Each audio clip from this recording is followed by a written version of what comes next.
യെരുശലേമിലെ ആട്ടുവാതിൽക്കൽ ഒരു കുളം.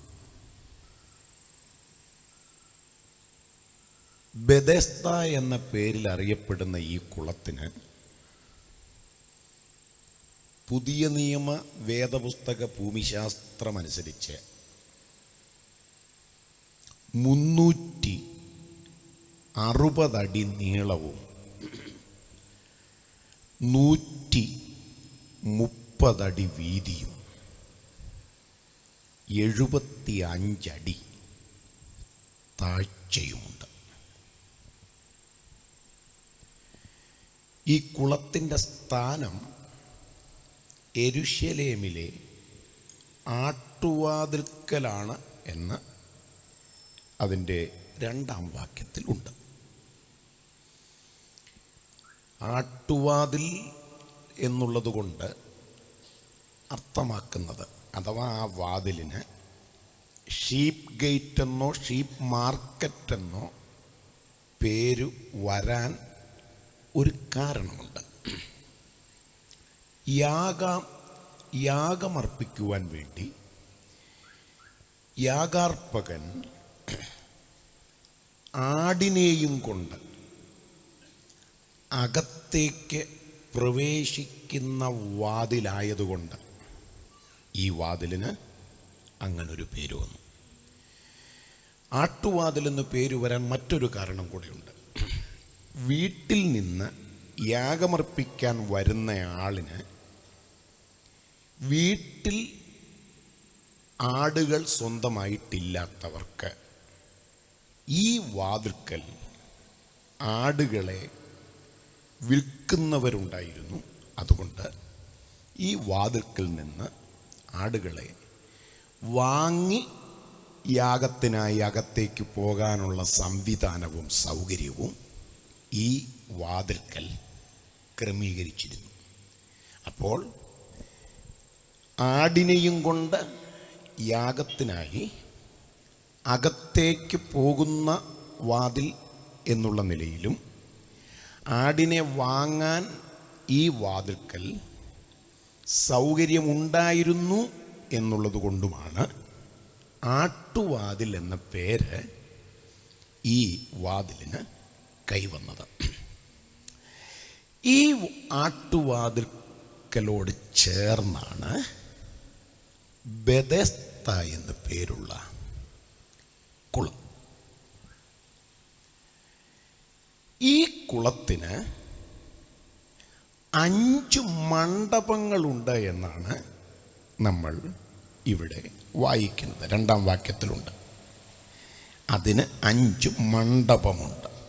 മണ്ഡപം അഥവാ പോർച്ച് എന്നതുകൊണ്ട് അർത്ഥമാക്കുന്നത് അഥവാ ഉദ്ദേശിക്കുന്നത് ഈ കുളക്കരയിൽ എത്തുന്ന രോഗികളായ ആളുകൾക്ക് എത്ര കാലം വേണമെങ്കിലും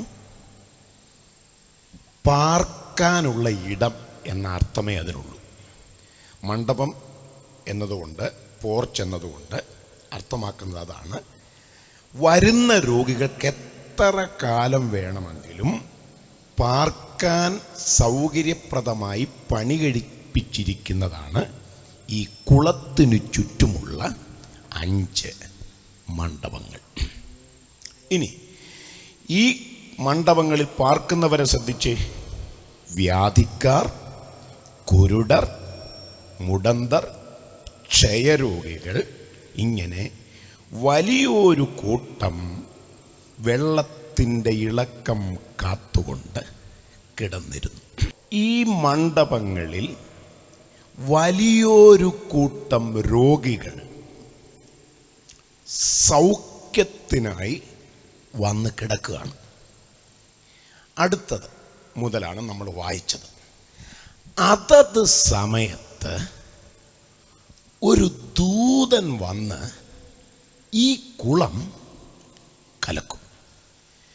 കുളം കലക്കുമ്പോൾ ആദ്യമിറങ്ങുന്ന രോഗി ഏത് വ്യാധി പിടിച്ചയാളായാലും സൗഖ്യമാവും. പിന്നെ അയാൾക്ക് ആ മണ്ഡപത്തിൽ കിടക്കണ്ട, പിന്നെ അയാൾക്ക് ആ പോർച്ചിൽ കഴിയണ്ട. ഏത് വ്യാധി പിടിച്ചയാളായാലും ആ വ്യക്തിക്ക് സൗഖ്യം വരും. അതേ കുളക്കരയിൽ 38 വർഷം പഴക്കമുള്ള ഒരു രോഗവും വഹിച്ച് ഒരു മനുഷ്യൻ കിടക്കുന്നു. അവൻ്റെ പ്രശ്നം, ഈ കുളം ഇവനെ സപ്പോർട്ട് ചെയ്യുന്നില്ല. കാരണം ഇവന് സൗഖ്യമാകുന്നില്ല, ഇവന് സൗഖ്യമാകാൻ കഴിയുന്നില്ല.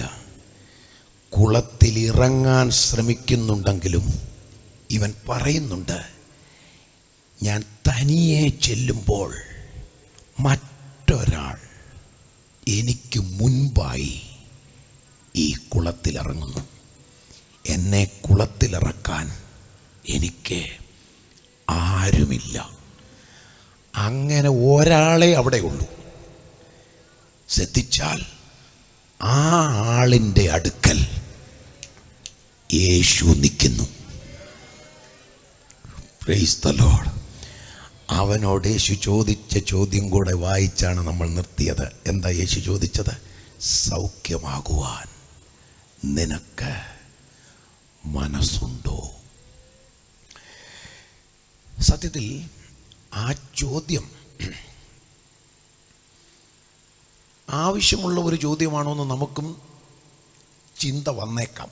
കാരണം ഇവനെപ്പോലെ മനസ്സുള്ള ഒരാൾ ആ കുളക്കരയിൽ ഇല്ലെന്ന എൻ്റെ വാദം. കാരണം അവൻ തന്നെ പറയുന്നുണ്ട്, ഞാൻ തനിയെ ചെല്ലുമ്പോൾ മറ്റൊരാൾ എനിക്ക് മുമ്പേ ഇറങ്ങും. അപ്പം ഇവന് മനസ്സുണ്ട്. മനസ്സുള്ളത് കൊണ്ടാണല്ലോ ഈ പക്ഷപാത രോഗി തനിയെ കുളത്തിലിറങ്ങാൻ ശ്രമിക്കുന്നത്. പക്ഷേ മനസ്സുള്ളവനോട് മനസ്സുണ്ടോ എന്ന് യേശു ചോദിക്കുന്നു. അതാ ഞാൻ പറഞ്ഞ, ആ ചോദ്യം ഒരല്പം വൈരുദ്ധ്യം തോന്നുന്നൊരു ചോദ്യമാണ്. ഇങ്ങനെയുള്ള ചില വേദഭാഗങ്ങൾ പുതിയ നിയമത്തിലുണ്ട്.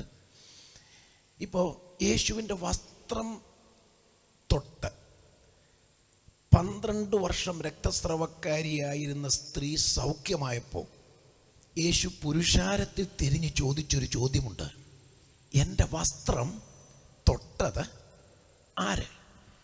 യേശുവിനറിയില്ലേ തൊട്ടതാരാണ്? കരയ്ക്ക് നിന്നുകൊണ്ട് കടലിൽ കിടക്കുന്ന മീൻ്റെ വായിലെ ചതുർദ്രഹ്മ കണ്ട കണ്ണ നമ്മുടെ കർത്താവിൻ്റെ കണ്ണ്. മൈലുകൾക്കകലെ അത്തിക്കീഴിലിരുന്ന നഥനയേലിൻ്റെ ഹൃദയത്തിൽ കപടമില്ലെന്നും അവൻ സാക്ഷാൽ ഇസ്രായേല്യനാണെന്നും മൈലുകൾക്കിപ്പുറത്ത് നിന്നുകൊണ്ട് കണ്ട കണ്ണല്ലേ നമ്മുടെ കർത്താവിൻ്റെ കണ്ണ്. യേശു കാണാതിരിക്കാൻ അത്തിയിലയുടെ മറവിൽ മരത്തിൽ ഒളിച്ചിരുന്ന സക്കായിയെ കൃത്യം അത്തിച്ചുവട്ടിൽ വന്ന് കണ്ട് സക്കായിയെ ഇറങ്ങി വാ എന്ന് പറഞ്ഞവനല്ലേ നമ്മുടെ കർത്താവ്. അപ്പം കർത്താവിനറിയില്ലേ തൊട്ടതാരാണ്? യേശുവിൻ്റെ സർവജ്ഞതയിൽ ഒന്നും മറവല്ല. യേശുവിനറിയാം തൊട്ടതാരാണ്. പക്ഷേ യേശു ചോദിച്ചതെന്താ? തൊട്ടത് ആര്? അപ്പം തൊട്ടതാരാണെന്നറിയാമായിട്ടും തൊട്ടതാര് എന്ന് യേശു ചോദിച്ചതിൽ ഒരു മർമ്മമുണ്ട്. സൗഖ്യമാകാൻ മനസ്സുള്ളവനോട് മനസ്സുണ്ടോ എന്ന് ചോദിച്ചതിനകത്തും ഒരർത്ഥമുണ്ട്. ഞാൻ എൻ്റെ സന്ദേശത്തിന് ഒരു ചെറിയ മുഖവുര പറഞ്ഞത് ഈ ചിത്രം നമ്മുടെ മനസ്സിൽ ഒന്ന് വരാൻ വേണ്ടിയാണ്.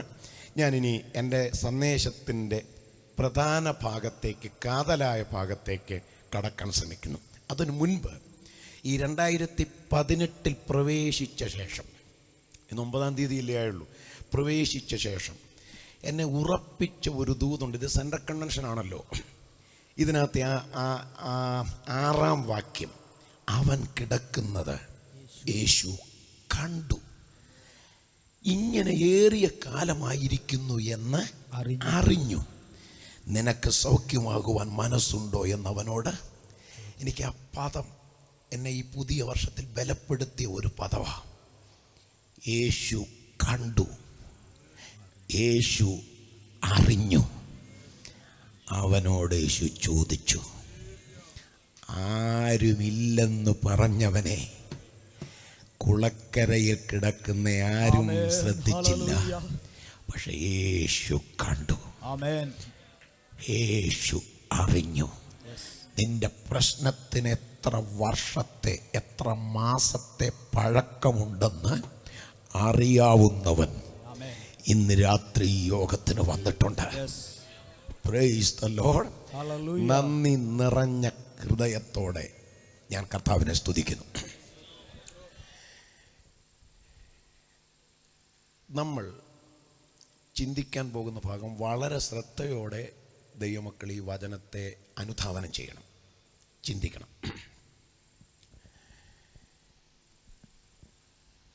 ഏതു വ്യാധി പിടിച്ചവനും കുളത്തിലിറങ്ങിയാൽ സൗഖ്യം. അതിനകത്ത് കുരുടരുണ്ട്, മുടന്തരുണ്ട്, ക്ഷയരോഗികളുണ്ട്.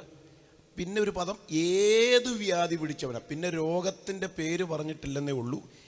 ഏതു വ്യാധി പിടിച്ചവർക്കും ഈ കുളത്തിലിറങ്ങിയാൽ സൗഖ്യം.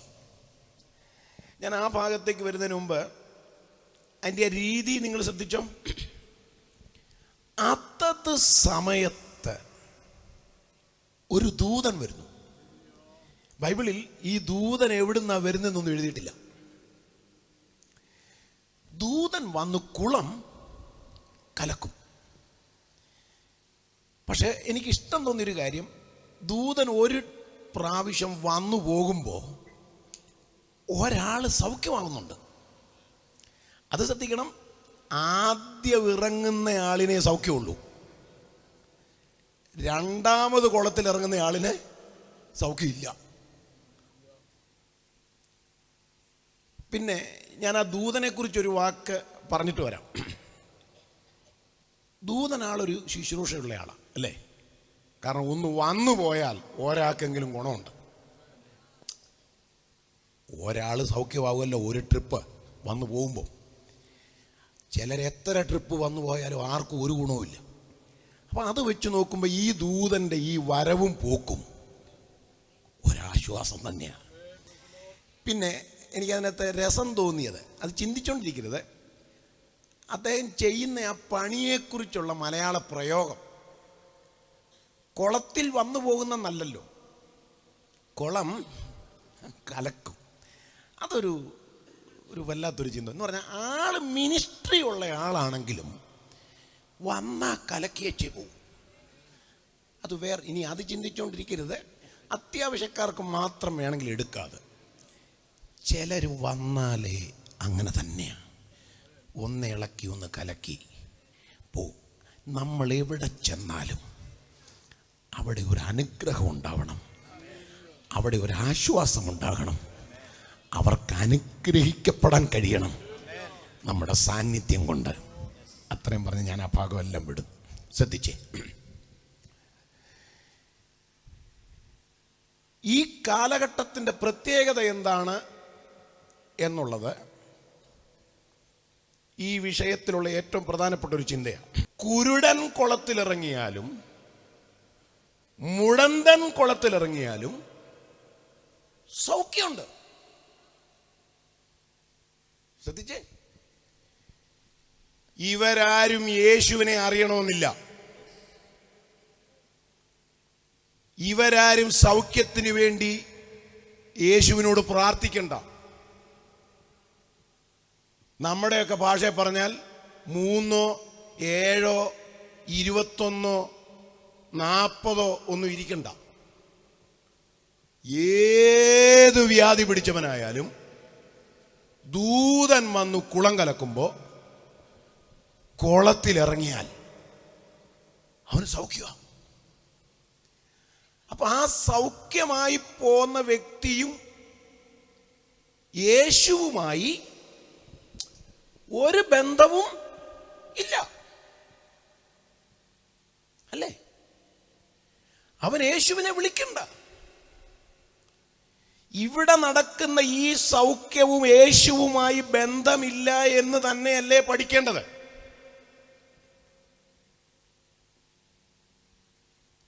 ഇപ്പോഴാണ് ആളുകൾ ചിലർ ചിന്തിച്ചു തുടങ്ങിയത്, അങ്ങനൊരു കുളവങ്ങാണ് ഈ ഒലവക്കോടുണ്ടായിരുന്നെങ്കിൽ. ഒന്ന് ഞാൻ ഈ കഴിഞ്ഞ ദിവസങ്ങളിൽ ഈ ഭാഗം ആഴമായി പഠിച്ചുകൊണ്ടിരിക്കുക. ഇപ്പോഴും പഠനത്തിൻ്റെ പ്രാഥമിക ലെവലിൽ നിൽക്കുന്നതേ ഉള്ളൂ. എനിക്കിതിൻ്റെ ആഴങ്ങളിലേക്ക് പോകാൻ ഇനിയും കഴിഞ്ഞിട്ടില്ല. എന്താണ് ഇങ്ങനെ ഒരു വേദശാസ്ത്രം പുതിയ നിയമത്തിൽ പരിശുദ്ധാത്മാവ് ഉല്ലേഖനം ചെയ്തത്? ഏത് വ്യാധി പിടിച്ചവനായാലും ദൂതൻ വന്നു കുളം കലക്കുമ്പോൾ കുളത്തിലിറങ്ങിയാൽ സൗഖ്യം. അപ്പോ അത്ഭുത രോഗശാന്തി ഈ കുളത്തിലിറങ്ങുന്നവർക്ക് ലഭിക്കുന്നു. അവരാരും യേശുവുമായി ഒരു ബന്ധവും ഉള്ളവരല്ല. ആ കാലഘട്ടത്തിന്റെ പ്രത്യേകത എന്താണ്? ആ കാലഘട്ടത്തിന്റെ പ്രത്യേകത സകല രോഗങ്ങളെയും സൗഖ്യമാക്കുന്ന യേശു ചരിത്രത്തിൽ ഇറങ്ങി നിന്ന് ശുശ്രൂഷിക്കുന്ന കാലം. ഞാൻ ചോദിക്കട്ടെ, യെരിഹോവിലെ കുരുടൻ സൗഖ്യമായത് എങ്ങനെ? കുളത്തിലിറങ്ങിയല്ല. യെരിഹോവിലെ കുരുടനെ കുറിച്ച് ലൂക്കോസ് 18 എഴുതിയിരിക്കുന്നത് ഇരന്നുകൊണ്ട് വഴിയരികെ ഇരുന്നിരുന്നു എന്നാണ്. എനിക്ക് ഈ ട്രാൻസ്ലേഷനിൽ മലയാളം കുറച്ചുകൂടെ ഒന്ന് മയപ്പെടുത്താമായിരുന്നു എനിക്ക് തോന്നിയിട്ടുണ്ട്. എന്നാ മലയാളം അത്? ഇരന്നുകൊണ്ട് വഴിയരികെ ഇരുന്നിരുന്നു. ശ്രദ്ധിച്ചു വായിച്ചില്ലെങ്കിൽ മൊത്തത്തിൽ ഇരുന്നു പോകും. എന്നാ മലയാളം അത്? ഇരന്നുകൊണ്ടിരുന്നു എന്നൊക്കെ എഴുതിയ പിന്നെ ഉണ്ട്. ഇരന്നുകൊണ്ട് വഴിയരികെ ഇരുന്നിരുന്നു. ചിലർ യോഗത്തിന് ഇരിക്കുന്ന പോലെ അനങ്ങാതിരുന്നു കളയും ചിലർ യോഗത്തിനൊക്കെ. എങ്ങനെ പറ്റും പ്രിയരെ? എങ്ങനെ പറ്റും? ഈ 2018 കാണുമെന്ന് സ്വപ്നത്തിൽ വിചാരിച്ചോ? പക്ഷെ ഇതിനകത്ത് വന്നിരിക്കാൻ ആരോഗ്യം തന്നവനെ, ആയുസ് തന്നവനെ, അനുഭവിക്കാൻ നന്മ തന്നവനെ മഹത്വപ്പെടുത്താതെ എങ്ങനെ മൗനമായിരിക്കും? അവനോട് യേശു ചോദിക്കുന്നുണ്ട്, ഈ യെരിഹോവിലെ കുരുടനോട് യേശു ചോദിക്കുന്നുണ്ട്, ഞാൻ നിനക്ക് വേണ്ടി എന്ത് ചെയ്യണം? അത് എനിക്കും തോന്നിയിട്ടുണ്ട്. എന്താ ചോദ്യമാണ്? അവൻ ഭിക്ഷക്കാരനാണ്. അവന് വേണ്ടി എന്താ ചെയ്യേണ്ടത്? ഭിക്ഷ കൊടുക്കണം. അവൻ ഇരുന്നിരുന്നു എന്നല്ലേ? അപ്പൊ അവന് വേണ്ടത് ഭിക്ഷയാ. ഭിക്ഷക്കാരനല്ലേ അവൻ? പക്ഷെ അവനോട് യേശു ചോദിച്ച ചോദ്യം കണ്ടോ? അവന് വേണ്ടത് ഭിക്ഷ തന്നെയാണ്. പക്ഷെ യേശു അവനോട് ചോദിച്ചു എന്ന് പറഞ്ഞാൽ, ഈ വഴിയാത്രക്കാർ തന്നിട്ട് പോകുന്നത് പോലെ ഒരു നാണയത്തൊട്ടാണോ നീ എന്നിൽ നിന്നും പ്രതീക്ഷിക്കുന്നത്? അതോ കാശിനപ്പുറത്ത് മറ്റെന്തെങ്കിലും ഒരു പ്രതീക്ഷ നിനക്കുണ്ടോ? ഉണ്ടെങ്കിൽ അത് തരാൻ കരുത്തുള്ള, അത് തരാൻ കഴിവുള്ള ഞാൻ നിന്നോട് ചോദിക്കുന്നു, ഞാൻ നിനക്കെന്ത് ചെയ്യണം? ഒരു കുരുടനോട്, ഭിക്ഷക്കാരനായ ഒരു കുരുടനോട് ആ ചോദ്യം ചോദിച്ചപ്പോഴേ അവന് മനസ്സിലായി യേശു ചോദിച്ചതിനൊരർത്ഥമുണ്ട്. അതുകൊണ്ട് തന്നെ അവൻ കാശ് ചോദിക്കാതെ കാഴ്ച ചോദിച്ചു. അവൻ പറയുന്നുണ്ട് ലൂക്കോസ് 18, എനിക്ക് കാഴ്ച ലഭിക്കണം. ആമേൻ. അപ്പോൾ കർത്താവ് പറഞ്ഞൊരു പദമുണ്ട്, കാഴ്ച പ്രാപിക്കാം. ഒരൊറ്റ വാക്കേ പറഞ്ഞുള്ളൂ. അടുത്ത പദം നിങ്ങൾ ശ്രദ്ധിച്ചിട്ടുണ്ടോ? ക്ഷണത്തിൽ അവൻ കാഴ്ച പ്രാപിച്ചു. ദൈവത്തെ മഹത്വീകരിച്ചും കൊണ്ട് അവനെ അനുഗമിച്ചു. എനിക്ക് ഭയങ്കര ഇഷ്ടമുള്ള ഒരു വാക്യമാണ്. ശ്രദ്ധിച്ചേ, 3 ദൂതാ സത്യത്തിൽ. അത് 3 പ്രസംഗങ്ങളാ. പ്രാപിച്ചു. എപ്പം പ്രാപിച്ചു? ക്ഷണത്തിൽ കേട്ടോ. ഈ 2018 കയറിയപ്പോൾ ഞാൻ ശുശ്രൂഷിക്കുന്ന ചർച്ചിൽ ഞാൻ പ്രസംഗിച്ചപ്പോൾ പറഞ്ഞൊരു വാചകമുണ്ട്. ഈ 18 ക്ഷണത്തിൽ കർത്താവ് നമുക്ക് വേണ്ടി ചിലത് ചെയ്യും. ഉടൻ വിശ്വസിക്കാൻ പറ്റുമോ എന്ന് പറഞ്ഞാൽ അവധി വെക്കത്തില്ലെന്ന്. നിന്റെ വിടുതലുകൾക്ക് അവധി വെക്കാതെ, അവധി കാത്തു മടുത്ത ദൈവ പൈതലേ, അവധി നീണ്ടുപോകുന്നതിൽ വേദനിക്കുന്ന ദൈവ പൈതലേ, അവധി വെക്കാതൊരു വിടുതൽ ക്ഷണത്തിൽ കാഴ്ച പ്രാപിച്ചു. രണ്ടാമത്തെ പദം എന്തുവാ? ദൈവത്തെ മഹത്വീകരിച്ചു. ഈ പ്രാപിച്ചവനോട് മഹത്വീകരിക്കാൻ പറയണ്ട. പ്രാപിച്ചവന് മൗനമായിരിക്കാൻ കഴിയില്ല. പ്രാപിച്ചവൻ ആരിൽ നിന്ന് പ്രാപിച്ചോ അവനെ മഹത്വീകരിച്ചു. അടുത്ത പദം എന്താ? ആരിൽ നിന്ന് പ്രാപിച്ചോ, ആരെ മഹത്വീകരിച്ചോ അവൻ അവനെ അനുഗമിച്ചു. Praise the Lord. പ്രാപിച്ചവർ ഇന്ന് രാത്രി മഹത്വം കൊടുക്കട്ടെ. മഹത്വം കൊടുക്കുന്നവർ ആരിൽ നിന്ന് പ്രാപിച്ചോ, ആരെ മഹത്വപ്പെടുത്തുന്നുവോ ആയുസ് മുഴുവൻ അവനെ അനുഗമിക്കട്ടെ. അപ്പോ ആ കുരുടൻ സൗഖ്യമായത് യേശുവിന്റെ വാക്കുകൊണ്ടാണ്, അല്ലേ? കാഴ്ച പ്രാപിക്ക. ഒരൊറ്റ വാക്ക് യേശു കൽപ്പിച്ചുള്ളൂ. ക്ഷണത്തിൽ അവൻ കാഴ്ച പ്രാപിച്ചു. ഇപ്പൊ ആ കാലഘട്ടത്തിന്റെ പ്രത്യേകത മനസ്സിലായോ? കുരുടൻ യേശുവിന്റെ മുമ്പിൽ നിൽക്കുമ്പോൾ അവനോട് യേശു പറയുന്നത് കാഴ്ച പ്രാപിക്ക. അവൻ എവിടെ ഇറങ്ങി അല്ല സൗഖ്യമായത്? കുളത്തിൽ ഇറങ്ങിയല്ലോ ഈ കുരുടൻ സൗഖ്യമായത്.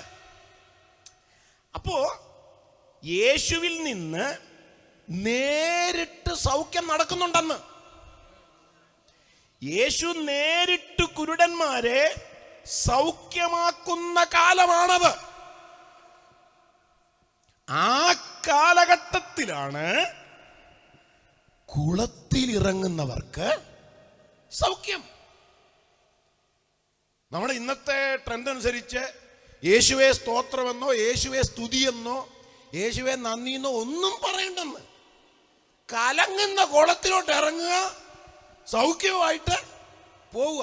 നമ്മുടെ യോഗത്തിനൊക്കെ ചെന്ന സ്തോത്ര കാഴ്ചയെങ്കിലും ഉണ്ട്, അവിടെ അതുമില്ല. വിടുതൽ സൗജന്യമാണ്. അപ്പൊ ആ കാലഘട്ടത്തിന്റെ പ്രത്യേകത മനസ്സിലായോ? ഞാൻ ഒരു ചിന്ത കൂടെ നിങ്ങളുടെ ശ്രദ്ധയിലേക്ക് കൊണ്ടുവരട്ടെ. യേശു യെരുശലേമിലെ കുരുടനെ സൗഖ്യമാക്കിയത് നമുക്കറിയാം. യേശു 3 കുരുടന്മാരെ സൗഖ്യമാക്കിയ വൃത്താന്തമാണ് നമുക്ക് ലഭിച്ചിട്ടുള്ളത്. അതിലധികം കുരുടന്മാരെ കർത്താവ് സൗഖ്യമാക്കിയിട്ടുണ്ടാവാം. നമുക്ക് രേഖയായി ലഭിച്ചതാണ് ഞാൻ ഈ പറഞ്ഞത്.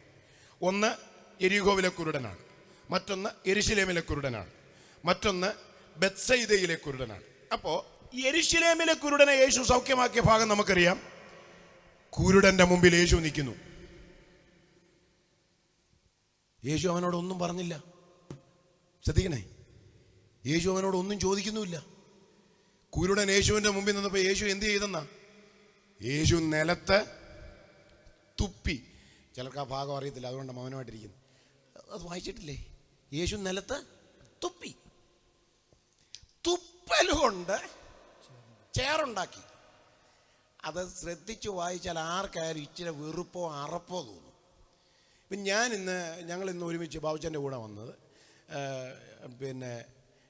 ഞാൻ ഇവിടുത്തെ ഇറങ്ങിയപ്പോൾ ഇവിടുത്തെ ഒരു ദൈവദാസൻ, ഏതോ ഒരു സഹോദരൻ, ബൈബിൾ സ്കൂൾ വിദ്യാർത്ഥിയാണോ, ഇവിടുത്തെ ഈ സെൻറ്ററിലെ ശുശ്രൂഷകനാണോ എന്ന് എനിക്കറിയത്തില്ല, നല്ല ഹോസ്പിറ്റാലിറ്റി ഉള്ളൊരു സഹോദരൻ വന്ന് എന്നെ സ്വീകരിച്ചു. പാസങ്ങളെ ഇവിടെ റൂമുണ്ട്, ഇവിടെ വിശ്രമിക്കാമെന്ന് പറഞ്ഞ് എന്നെ കൊണ്ടുപോയി.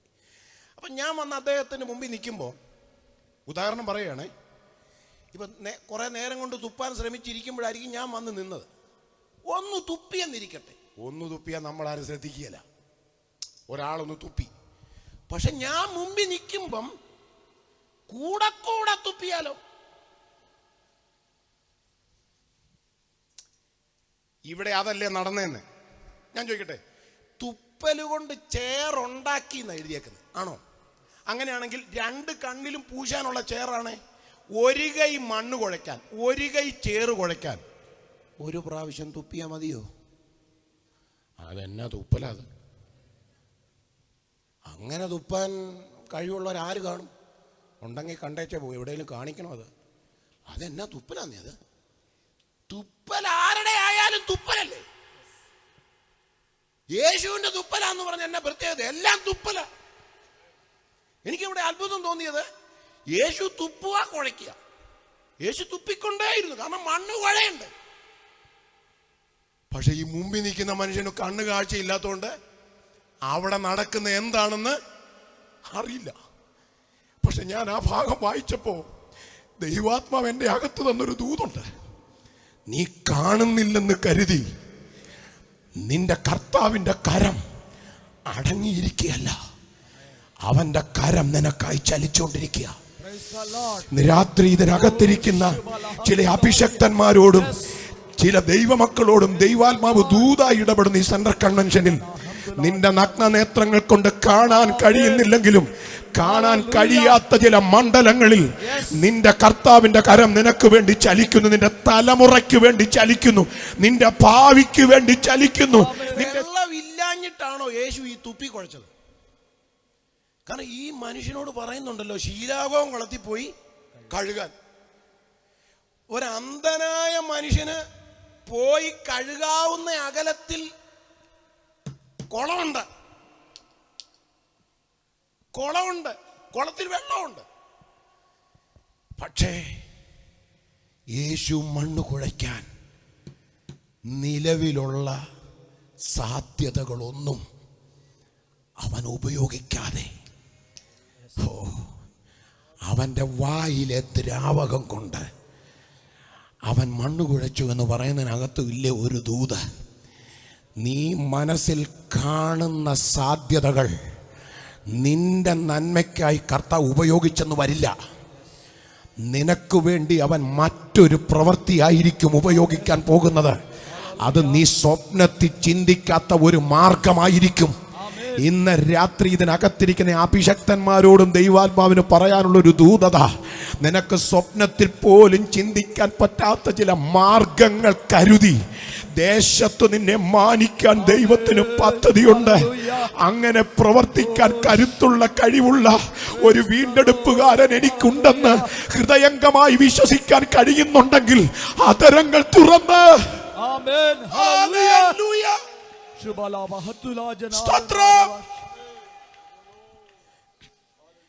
ഞാൻ എൻ്റെ സന്ദേശവുമായി ഈ ഭാഗത്തെ ബന്ധിപ്പിക്കുമ്പം തന്നെ അതിനകത്ത് ഒരു സ്വാഭാവികമായി ഈ ഭാഗം പഠിച്ചു വരുമ്പോൾ ശ്രോതാക്കളിൽ ഉണ്ടാകാൻ സാധ്യതയുള്ള ഒരു സംശയത്തിന് നിവാരണം വരേണ്ടതുണ്ട്, അല്ലേ? സത്യമല്ലേ? കാരണം ഇപ്പോ ബെത്സൈദയിലെ കുരുടനെ യേശു സൗഖ്യമാക്കുമ്പോഴോ യെരിഹോവിലെ കുരുടനെ യേശു സൗഖ്യമാക്കുമ്പോഴോ ഈ പ്രവൃത്തി ഉപയോഗിക്കുന്നില്ല. പക്ഷെ ഒരു കുരുടനെ മാത്രം സൗഖ്യമാക്കിയപ്പോ യേശു മണ്ണ് കുഴച്ച് ആ ചേറ് കണ്ണിൽ പൂശിയാണ് സൗഖ്യം നൽകിയത്. അപ്പോ ഇതര കുരുടന്മാരോടുള്ള ബന്ധത്തിൽ വാക്കുകൊണ്ട് സൗഖ്യമാക്കിയ യേശു ഈ കുരുടനോടുള്ള ബന്ധത്തിൽ മാത്രം ഒരു വ്യത്യസ്ത ക്രിയ ചെയ്ത് സൗഖ്യം നൽകിയത് എന്തുകൊണ്ട്? അതൊരു ന്യായമല്ലേ ചോദ്യം?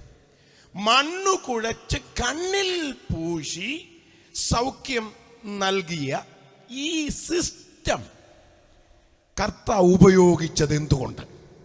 ആ ചോദ്യം ന്യായമാണ്. ആരിലെങ്കിലും ഉണ്ടായി എങ്കിൽ അതിനൊരു നിവാരണം വരുത്തേണ്ടത് ഒരു സുവിശേഷകൻ എന്നുള്ള നിലയിൽ എൻ്റെയും കൂടെ കടമയായതുകൊണ്ട് ഞാൻ പെട്ടെന്നൊരു വാക്ക് പറയാം. നമുക്കറിയാവുന്നതാണ്, ദൈവവചനവുമായി ദൈവവചനത്തോടുള്ള ബന്ധത്തിൽ പഠനഹൃദയത്തോടെ വചനത്തെ സമീപിക്കുന്നവർക്ക് അതിന് ഉത്തരം മനസ്സിലായി കാണും. എന്തുകൊണ്ടാണ് മണ്ണു കുഴച്ച് കണ്ണിൽ പൂശി സൗഖ്യം നൽകുന്ന ഒരു പ്രവൃത്തി കർത്താവ് ഇവിടെ ഉപയോഗിച്ചത്? ആദാം എന്ന് പറഞ്ഞൊരു കുഞ്ഞിനെ അല്ലല്ലോ ദൈവം മണ്ണുകൊണ്ടുണ്ടാക്കിയത്. പ്രായപൂർത്തിയായ ഒരു പുരുഷന്റെ പ്രതിമയാണ് മണ്ണുകൊണ്ടുണ്ടാക്കിയത്. ഞാൻ ആ ഭാഗമൊക്കെ ധ്യാനിക്കുമ്പോൾ പഠിക്കുമ്പോൾ ചിന്തിച്ചിട്ടുണ്ട്. ആരോഗ്യമുള്ള ഒരു ചെറുപ്പക്കാരൻ്റെ രൂപം മണ്ണ് കുഴച്ചുണ്ടാക്കണമെങ്കിൽ എത്ര കിലോ മണ്ണ് കുഴച്ചു? എൻ്റെ തമ്പുരാൻ്റെ കരം എത്ര മാത്രം ചലിച്ചു അല്ലേ? മനുഷ്യനെ മെനയാൻ അന്നേ ചലിക്കുന്ന ഒരു കരങ്ങൾ, മനുഷ്യന് വേണ്ടി ചലിക്കുന്ന ഒരു കരങ്ങൾ ഉണ്ടെന്ന് നമ്മൾ പഠിക്കണം. ശ്രദ്ധിച്ചേ. ഇനി അപ്പം അവൻ്റെ മൂക്കിൽ ജീവശ്വാസം ഊതിയെന്ന, മൂക്കിൽ ഊതി എന്ന് പറയുമ്പോൾ മൂക്കും മണ്ണുകൊണ്ട് തന്നെ ഡിസൈൻ ചെയ്തില്ലേ? അങ്ങനെയാണെങ്കിൽ കണ്ണുമൊക്കെ തന്നെ മണ്ണുകൊണ്ട് ഡിസൈൻ ചെയ്തിട്ടുണ്ട്, ഉണ്ടാക്കിയിട്ടുണ്ട്. മൂക്കിൽ ഊതണമെങ്കിൽ മൂക്കിൽ ഊതി അപ്പോൾ അവൻ ജീവനുള്ള ദേഹിയായി തീർന്നെന്ന്. അങ്ങനെയെങ്കിൽ മൂക്കും ഊതാനുള്ള മൂക്കിനുള്ള ഹോളും ഒക്കെ തന്നെ മണ്ണുകൊണ്ട് നിർമ്മിക്കവേ കർത്താവ് ഡിസൈൻ ചെയ്തിട്ടുണ്ട്. അത് നമുക്കറിയാവേ. ശരിക്കും ഇവിടെ അതാ സംഭവിച്ചത്. ആദിമനുഷ്യനായ ആദമിനെ മണ്ണുകൊണ്ടുണ്ടാക്കിയ പ്രക്രിയയിൽ പുത്രൻ തമ്പുരാൻ പങ്കെടുത്തിട്ടില്ലേ? വരുവീൻ, നാം നമ്മുടെ സാദൃശ്യത്തിലും സ്വരൂപത്തിലും മനുഷ്യനെ ഉണ്ടാക്കുക. നാം നമ്മുടെ പിതാവാം ദൈവം, പുത്രനാം ദൈവം, പരിശുദ്ധാത്മാവാം ദൈവം, ത്രിയേക ദൈവം ഒന്നിച്ചാണ് മണ്ണ് കുഴച്ചത്. ത്രിയേക ദൈവം ഒന്നിച്ചാണ് മണ്ണുകൊണ്ട് കണ്ണുണ്ടാക്കിയത് അല്ലേ? ആദമിൻ്റെ കാര്യം ഞാൻ ഈ പറയുന്നത്. അപ്പോൾ മണ്ണു കുഴച്ച് കണ്ണുണ്ടാക്കിയ ഒരു പാരമ്പര്യം നമ്മുടെ കർത്താവിനുണ്ട്. ശ്രദ്ധിക്കണം. ഇവിടെ ഈ കുരുടന് വേണ്ടി മണ്ണു കുഴച്ചു എന്ന് പറയുമ്പോൾ അതിൻ്റെ ഉത്തരം ഇതേ ഉള്ളൂ. പിറവിയിലെ കുരുടൻ എന്ന പരാമർശത്തിൻ്റെ യഥാർത്ഥ അർത്ഥം എന്ന് പറയുന്നത് അവൻ കാഴ്ചയില്ലാത്തവനെന്നല്ല, അവൻ കണ്ണില്ലാത്തവനെന്നാണ്. ഈ മനുഷ്യൻ ജനിക്കുമ്പോൾ കണ്ണില്ലാത്തവനായിട്ടാണ് ജനിച്ചേ, കണ്ണില്ലാത്തവനായി. അതുകൊണ്ടാണ് ഇവൻ്റെ വിഷയം വലിയൊരു ചർച്ചാ വിഷയമായത്. കുരുടനായി ജനിക്കുവാൻ ഇവനാണോ ഇവൻ്റെ അമ്മയപ്പന്മാരാണോ പാപം ചെയ്തതെന്നൊക്കെ ചോദിക്കുന്ന ഒരു ചർച്ചാ വിഷയമായി ഇവൻ്റെ പ്രശ്നം മാറുന്നത് ഭാഗം നമുക്ക് ഈ തിരുവെഴുത്തിൽ കാണാനായിട്ട് കഴിയും. അപ്പോൾ യേശുവിൻ്റെ മുമ്പിൽ ഇവൻ നിൽക്കുമ്പോൾ കർത്താവിന് മനസ്സിലായി ഇവൻ കാഴ്ചയില്ലാത്തവനല്ല, ഇവൻ കണ്ണില്ലാത്തവനാണ്. കണ്ണില്ലാതെ ഒരുവൻ മുമ്പിൽ നിൽക്കുന്നത് കണ്ടപ്പോ നമ്മുടെ കർത്താവ് സൃഷ്ടിതാവും കൂടെ ആയതുകൊണ്ട് അവൻ മണ്ണ് കുഴയ്ക്കുകയാ. കണ്ടോ? വാസ്തവത്തിൽ ഈ ക്രിയയിലൂടെ പുതിയ നിയമത്തിൽ നമ്മുടെ കർത്താവ് തെളിയിച്ച സത്യം എന്താണെന്നറിയാമോ? ഞാൻ മനുഷ്യവർഗത്തിന്റെ രക്ഷിതാവ് മാത്രമല്ല, ഞാൻ മനുഷ്യവർഗത്തിന്റെ സൃഷ്ടിതാവ് കൂടെയാണ്. അങ്ങനെ ഇല്ലാത്ത അവയവം ഉണ്ടാക്കി കർത്താവ് ചരിത്രത്തിൽ അത് തെളിയിച്ചവനാണെങ്കിൽ ഞാൻ ആ കർത്താവിൽ വിശ്വസിക്കുന്ന ഒരു ഉപദേശിയാ കേട്ടോ. അവയവ സംബന്ധമായ എന്തു പ്രശ്നം ഇന്ന് രാത്രി നിന്നെ അലട്ടുന്നുണ്ടെങ്കിലും സൃഷ്ടിപ്പാൻ കഴിവുള്ളവന്റെ കരം ഇതിനകത്ത് ചലിക്കുന്നുണ്ട് കേട്ടോ. ഞാൻ പറയാം, ഒരൊറ്റ അഭിഷക്തന്മാരും ഇന്ന് രാത്രി ആരും നിങ്ങളുടെ തലയിൽ കൈവയ്ക്കാതെ തന്നെ അതിവേഗം ഓടുന്ന വചനം എത്ര പേർക്ക് വിശ്വസിക്കാൻ കഴിയും? അതിവേഗം ഓടുന്ന വചനം അങ്ങനെയുള്ളവരുടെ ശരീരത്തിൽ വന്ന് സ്പർശിച്ചാൽ അസാധാരണ വിടുതലുകൾ ഇന്ന് രാത്രി ഇതിനകത്ത് നടക്കും. അത് വിശ്വസിക്കുന്നവർ ദൈവത്തിന് മഹത്വം കൊടുത്തു തുടങ്ങിക്കോ. അത്ഭുതത്തിന്റെ കരം ഇതിനകത്ത് ചലിക്കുന്നു. അവയവ സംബന്ധമായ ചില അന്യരോഗങ്ങളുടെ മേൽ ഈ രാത്രി യേശുവിന്റെ സ്പർശനത്താൽ, അവന്റെ വചനത്തിന്റെ ശക്തിയാൽ അത്ഭുത വിടുതൽ. യേശു നേരിട്ടല്ലേ സൗഖ്യം നൽകുന്നത്. കണ്ടോ? ഒരു കുരുടനെ വാക്കുകൊണ്ട് സൗഖ്യമാക്കി, മറ്റൊരു കുരുടനെ പ്രവൃത്തി കൊണ്ട് സൗഖ്യമാക്കി. അപ്പൊ വാക്കുകൊണ്ടായാലും പ്രവൃത്തി കൊണ്ടായാലും യേശു നേരിട്ട് സൗഖ്യം നൽകുന്നു. നേരിട്ട് കർത്താവ് സൗഖ്യം നൽകുന്നു. 18 വർഷം കൂനിയായ സ്ത്രീ കുളത്തിലിറങ്ങിയല്ലോ സൗഖ്യമായത്. പള്ളിക്കകത്ത് വെച്ച് യേശു അവളിലുള്ള ദുരാത്മാവിനെ ശാസിക്കുകയായിരുന്നു. അപ്പോൾ അവൾ നിവർന്ന് ദൈവത്തെ മഹത്വപ്പെടുത്തിയെന്ന. ഞാൻ അതിനകത്തൊരു ദൂത് പറയാം. ചിലരെ തലപൊക്കാൻ അനുവദിക്കാതെ എന്നും കുനിഞ്ഞ് നടക്കാൻ പ്രേരിപ്പിക്കുന്നത് ഒരന്ധകാര ശക്തിയാ. അതിന്റെ മേൽ ഇന്ന് രാത്രി ജയമെടുക്കണം ദൈവമക്കൾ.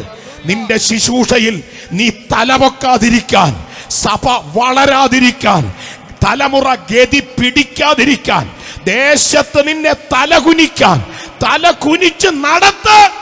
ആത്മശക്തിയുടെ അധികാരം അകത്തുള്ളവർ ഇതിനകത്തുണ്ടോ? അങ്ങനെയെങ്കിൽ നിന്റെ കൃപാവരം ഇതിനകത്ത് ജ്വലിക്കട്ടെ.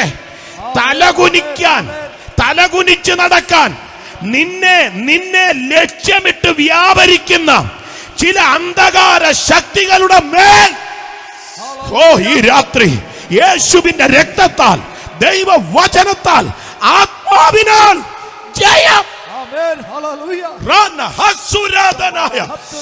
പ്രിയപ്പെട്ടവരെ, ഏതൊക്കെയോ ശരീരങ്ങളിൽ ഈ വചനം അതിവേഗം പായുന്നുണ്ട്. വിടുതൽ ഏറ്റെടുത്ത് കർത്താവിന് മഹത്വം കൊടുത്തു. ലൂക്കോസ് 5 കുഷ്ഠരോഗിയെ യേശു തൊട്ടു സുഖമാക്കി എന്ന് എഴുതിയേക്കുന്നത്. എനിക്ക് ആ ഭാഗമൊക്കെ വായിച്ചപ്പോ എനിക്ക് തോന്നുന്നു ഡിസംബർ 28-ാം തീയതിയാണ് 29-ാം തീയതി എന്നൊന്നും അറിയത്തില്ല, പകല് ഞാൻ ആത്മാവിൽ ഒറ്റയ്ക്കിരുന്ന് കർത്താവിനെ സ്തുതിച്ചൊരു ഭാഗം അവിടെ ഉണ്ട്. ഈ കുഷ്ഠരോഗിക്ക് വേണ്ടി കർത്താവ് കൈ നീട്ടി എന്നുള്ള ഭാഗം അവനെ തൊട്ടെന്ന. കാരണം യഹൂദന്റെ നിയമം അനുസരിച്ച് കുഷ്ഠരോഗി ആരെയും തൊടാൻ പാടില്ല, കുഷ്ഠരോഗിയെയും ആരും തൊടാൻ പാടില്ല. എന്ന് പറഞ്ഞാൽ ഈ കുഷ്ഠരോഗിയുടെ മുൻപിൽ വിടുതലിന് തടസ്സമായി നിൽക്കുന്നത് മതത്തിന്റെ നിയമമാണ്, അല്ലേ? യഹൂദ മതത്തിന്റെ നിയമം ഇവന്റെ വിടുതലിന് തടസ്സമായി നിൽക്കുമ്പോ, നിയമം തടസ്സമായി നിൽക്കുന്നതിനിടയിലല്ലേ തടസ്സമുള്ളവന് വേണ്ടി എന്റെ കർത്താവ് കരം നീട്ടിയത്. എനിക്കൊരു കാര്യം ഉറപ്പാകട്ടോ, നിയമം കൊണ്ട് നിന്നെ കുരുക്കാൻ നോക്കിയാൽ, നിയമം കൊണ്ട് നിന്നെ തളയ്ക്കാൻ നോക്കിയാൽ, അതിനെ തകർത്ത് കരം ചലിപ്പിക്കുന്ന ഒരു വീണ്ടെടുപ്പുകാരൻ നിനക്കുണ്ട്. എനിക്കറിയില്ല, ഇന്ന് രാത്രി ഇതിനകത്തിരിക്കുന്ന ചിലർ സംഭവിക്കാൻ പോകുന്ന ചില നിയമത്തിന്റെ കെടുതികളെ കുറിച്ച് അകാരണമായി ഭയപ്പെടുന്നു. യേശുവിന്റെ നാമത്തിൽ അതിനു നടുവിൽ നിനക്ക് വേണ്ടി കരം നീട്ടാൻ എന്റെ കർത്താവിന് കഴിയും കേട്ടോ. എന്റെ കർത്താവിന് കഴിയും. Praise the Lord. ഹല്ലേലൂയ. അപ്പൊ കുഷ്ഠരോഗിയെ കർത്താവ് തൊട്ട് സൗഖ്യമാക്കുന്നു, കുരുടനെ വാക്കുകൊണ്ട് സൗഖ്യമാക്കുന്നു, മറ്റൊരു കുരുടനെ പ്രവൃത്തി കൊണ്ട് സൗഖ്യമാക്കുന്നു, കൂനിയായ സ്ത്രീയെ പള്ളിക്കകത്ത് വെച്ച് യേശു സൗഖ്യമാക്കുന്നു. ഇങ്ങനെ അത്ഭുത രോഗശാന്തിയുടെ പരമ്പര അക്ഷരാർത്ഥത്തിൽ നടക്കുന്ന അതേ കാലത്താണെന്നോർക്കണം ഏതു വ്യാധി പിടിച്ചവനും കുളത്തിലിറങ്ങി സൗഖ്യമാകുന്നു. എൻ്റെ ചോദ്യം, എന്തിനാണ് ബൈബിളിൽ ഇങ്ങനെ ഒരു ഭാഗം പരിശുദ്ധാത്മാവ് എഴുതി ചേർത്തത്? സ്തോത്രം. ചിന്തിച്ചേ, എന്തുകൊണ്ട്? ഞാൻ പറഞ്ഞത്, ഈ കുളക്കരയിലെ സൗഖ്യത്തിന് ആരുടെ ആവശ്യമില്ല? യേശുവിന്റെ ആവശ്യമില്ല. ഞാൻ അതിലൂടെ മനസ്സിലാക്കിയ ഒരു കാര്യം പറയാം. ഞാൻ ഇതിന്റെ ഈ വേദശാസ്ത്രം നൽകുന്ന ഒരു സന്ദേശമാണ് ഇന്ന് രാത്രിയിലത്തെ എൻ്റെ ദൂതിന്റെ ആധാരം. എനിക്ക് എൻ്റെ കർത്താവിനെ ഇവിടെ ഉയർത്തുക എന്നുള്ളത് എൻ്റെ ലക്ഷ്യം. സ്തോത്രം. അതുകൊണ്ട് ആ ഭാഗം ഒന്ന് ചിന്തിച്ചേ. ഈ ഭാഗം പഠിക്കുമ്പോൾ യേശുവിനെ കൂടാതെയും രോഗശാന്തി ഉണ്ടെന്ന് സമ്മതിക്കണം. അതിന് നേരത്തെ ഗ്ലോറി പറഞ്ഞവർ പറഞ്ഞില്ല. പറയാഞ്ഞവരോട് ഞാനൊരു ചോദ്യം ചോദിക്കട്ടെ. കഴിഞ്ഞ ആഴ്ച ആ മെഡിക്കൽ സ്റ്റോറിൻ്റെ വാതൊക്കെ നിൽക്കുന്ന കണ്ടല്ലോ, എന്തിനാണ് ട്രാക്ടർ കൊടുക്കാൻ പോയതാണ്?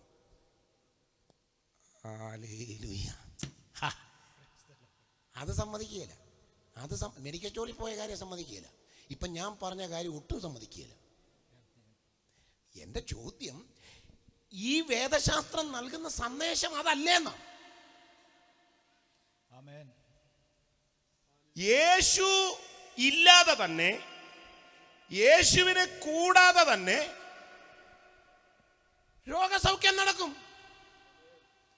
രോഗശാന്തി നടക്കും. രോഗസൗഖ്യമോ രോഗശാന്തിയോ അല്ല യേശുവിനെ യേശുവാക്കുന്നത്. എനിക്ക് പറയാനുള്ള സുവിശേഷത, ഈ പാലക്കാടിനോട് പറയാനുള്ള സുവിശേഷത, ഈ ഒലവക്കോടിലെ ദേശത്തോട് പറയാനുള്ള സുവിശേഷത. സ്തോത്രം. എന്നോടൊപ്പം നിൽക്കണം. നേരത്തെ ഗ്ലോറി പറഞ്ഞു വന്നവരൊക്കെ നിർത്തി കേട്ടോ. അയ്യോ ഇതെന്തുവാ പാസ്റ്റർ, ആകെ പിടിപെട്ട്. അപ്പം നേരത്തെ എൻ്റെ ചോദ്യം, 8 മണിക്ക് അപ്പോയിൻമെന്റ് എടുത്തിട്ടുണ്ടല്ലോ, കൺവെൻഷൻ കഴിഞ്ഞിട്ട് ചെക്കപ്പിന് പോകാനിരിക്കുന്നവർ ഇവിടെ ഇരിപ്പുണ്ട്. കൺവെൻഷൻ കഴിയട്ടെ. കണ്ടില്ലേ ഡോക്ടറെ, എന്താ കാര്യം? നമുക്കും അറിയാം, നമ്മൾ സമ്മതിക്കത്തില്ലെന്നേ ഉള്ളൂ. നമുക്കും അറിയാം യേശുവിനെ കൂടാതെയും സൗഖ്യം വരും. അതല്ലേ ഓർത്തോയെ കാണാൻ പോകുന്നത്. ഞാൻ പറയുന്നത് ഓർത്തോയെ കാണാൻ പോകുന്നവർക്ക് അതല്ലേ അതിന്റെ അർത്ഥം. നമ്മൾ എന്തിനാ ഈ വേദപുസ്തകം അവതരിപ്പിക്കാത്ത സുവിശേഷം എന്തിന് പറയണം, എന്തിന് പഠിപ്പിക്കണം? ആരുടെ കയ്യടി വാങ്ങാനാ? തിരുവെഴുത്തു പറയുന്ന യേശു അല്ലേ നമ്മുടെ വിശ്വാസ നായകൻ? ഹല്ലേലൂയ. ഞാനിനി ഈ ഭാഗം നിങ്ങളുടെ മനസ്സിൽ ഇരിക്കുമ്പോൾ തന്നെ ഒരു പഴയ നിയമ ചിന്തയിലേക്ക് ദൈവമക്കളെ കൊണ്ടുപോട്ടെ. ശ്രദ്ധിച്ചേ. അഗ്നിസർപ്പത്തിന്റെ കടിയേറ്റ് ഇസ്രായേൽ മക്കൾ മരിക്കുക. അപ്പൊ വിഷം കയറി മരിക്കുക. മോശ ദൈവത്തോട് പ്രാർത്ഥിച്ചു. ദൈവം എന്താ വെച്ച വ്യവസ്ഥ? വചനം അറിയാവുന്നവർക്ക് അറിയാമല്ലോ. എനിക്ക് ഇന്നും കൃത്യമായ പൊരുൾ പിടികിട്ടാത്തൊരു ഭാഗം അവിടെയുണ്ട് കേട്ടോ. വേദശാസ്ത്രികൾ വല്ലതും ഉണ്ടെങ്കിൽ പറഞ്ഞ, ഞാൻ വേദശാസ്ത്രി ഒന്നുമല്ല, സാധാരണ വെറും 10ാം ക്ലാസ്സുകാരനായി. PDC വെറും 6 മാസമേ പോയുള്ളൂ. PDC ഉഴപ്പി, കണ്ണൂരാ ജനനവും വളർച്ചയൊക്കെ. അപ്പോൾ PDC ഉഴപ്പി ഒരു ഉപദേശിയാണ് ഞാൻ. 10ാം ക്ലാസ് വിദ്യാഭ്യാസം എന്നേ പറയാൻ പറ്റും. ഒരു സാധാരണ മലയാളി ഉപദേശിയാണ്. എൻ്റെ പരിമിതമായ അറിവിൽ നിന്നുകൊണ്ട് ഞാൻ പറയുക. ആ ഭാഗം ഒന്ന് ചിന്തിച്ചേ. നമുക്ക് വിശ്വസിക്കാൻ ബുദ്ധിമുട്ടുള്ള, നമുക്ക് അത്ഭുതം തോന്നുന്ന ചില കാര്യങ്ങൾ ഇവിടെയുണ്ട്. വിഷം കയറി ജനം മരിക്കുമ്പോൾ വിടുതലിനായി ദൈവം കൊണ്ടുവന്ന മാർഗം എന്താ? ഒരു 3 ഇരിക്കാനാണ്? 3ഓ 7ഓ ഇരുന്ന് പ്രാർത്ഥിച്ച് വിഷം ഇറക്കാനാണോ? എനിക്ക് അത്ഭുതം, ഞാനല്ലാതെ അന്യദൈവം നിങ്ങൾക്കുണ്ടാകരുതെന്നും സ്വർഗത്തിലെങ്കിലും ഭൂമിയിലെങ്കിലും ഭൂമിക്ക് കീഴെ വെള്ളത്തിലെങ്കിലുമുള്ള യാതൊന്നിൻ്റെയും പ്രതിമ ഉണ്ടാക്കരുതെന്ന് കൽപ്പലകയിൽ വിരലുകൊണ്ട് കൽപ്പന എഴുതി ഏത് മോശയ്ക്ക് ദൈവം കൊടുത്തോ അതേ മോശയോട് പറയുക ഒരെണ്ണം ഉണ്ടാക്കാൻ. അത് ലോഹം കൊണ്ട്, താമ്രം കൊണ്ട് ഒരു ചെറിയ സർപ്പത്തിൻ്റെ രൂപം ഉണ്ടാക്കുക. എന്നിട്ടത് കൊടിമരത്തെ തൂക്ക. വേറെ ഒന്നും ചെയ്യണ്ട. അഗ്നിസർപ്പത്തിന്റെ കടി ഏൽക്കുന്നവർ എന്ത് ചെയ്താൽ മതി? പിച്ചള സർപ്പത്തെ വായിച്ചിട്ടില്ലേ? നോക്കി, അങ്ങനെ എഴുതിയേക്കുന്നു അല്ലേ? നോക്കിയാൽ ജീവിക്കും. ഇവിടെ നമ്മൾ 7 ഇരുന്ന് വട്ടം ചവിട്ടി ശാസിച്ചിട്ട് വിഷം ഇറങ്ങുന്നില്ല.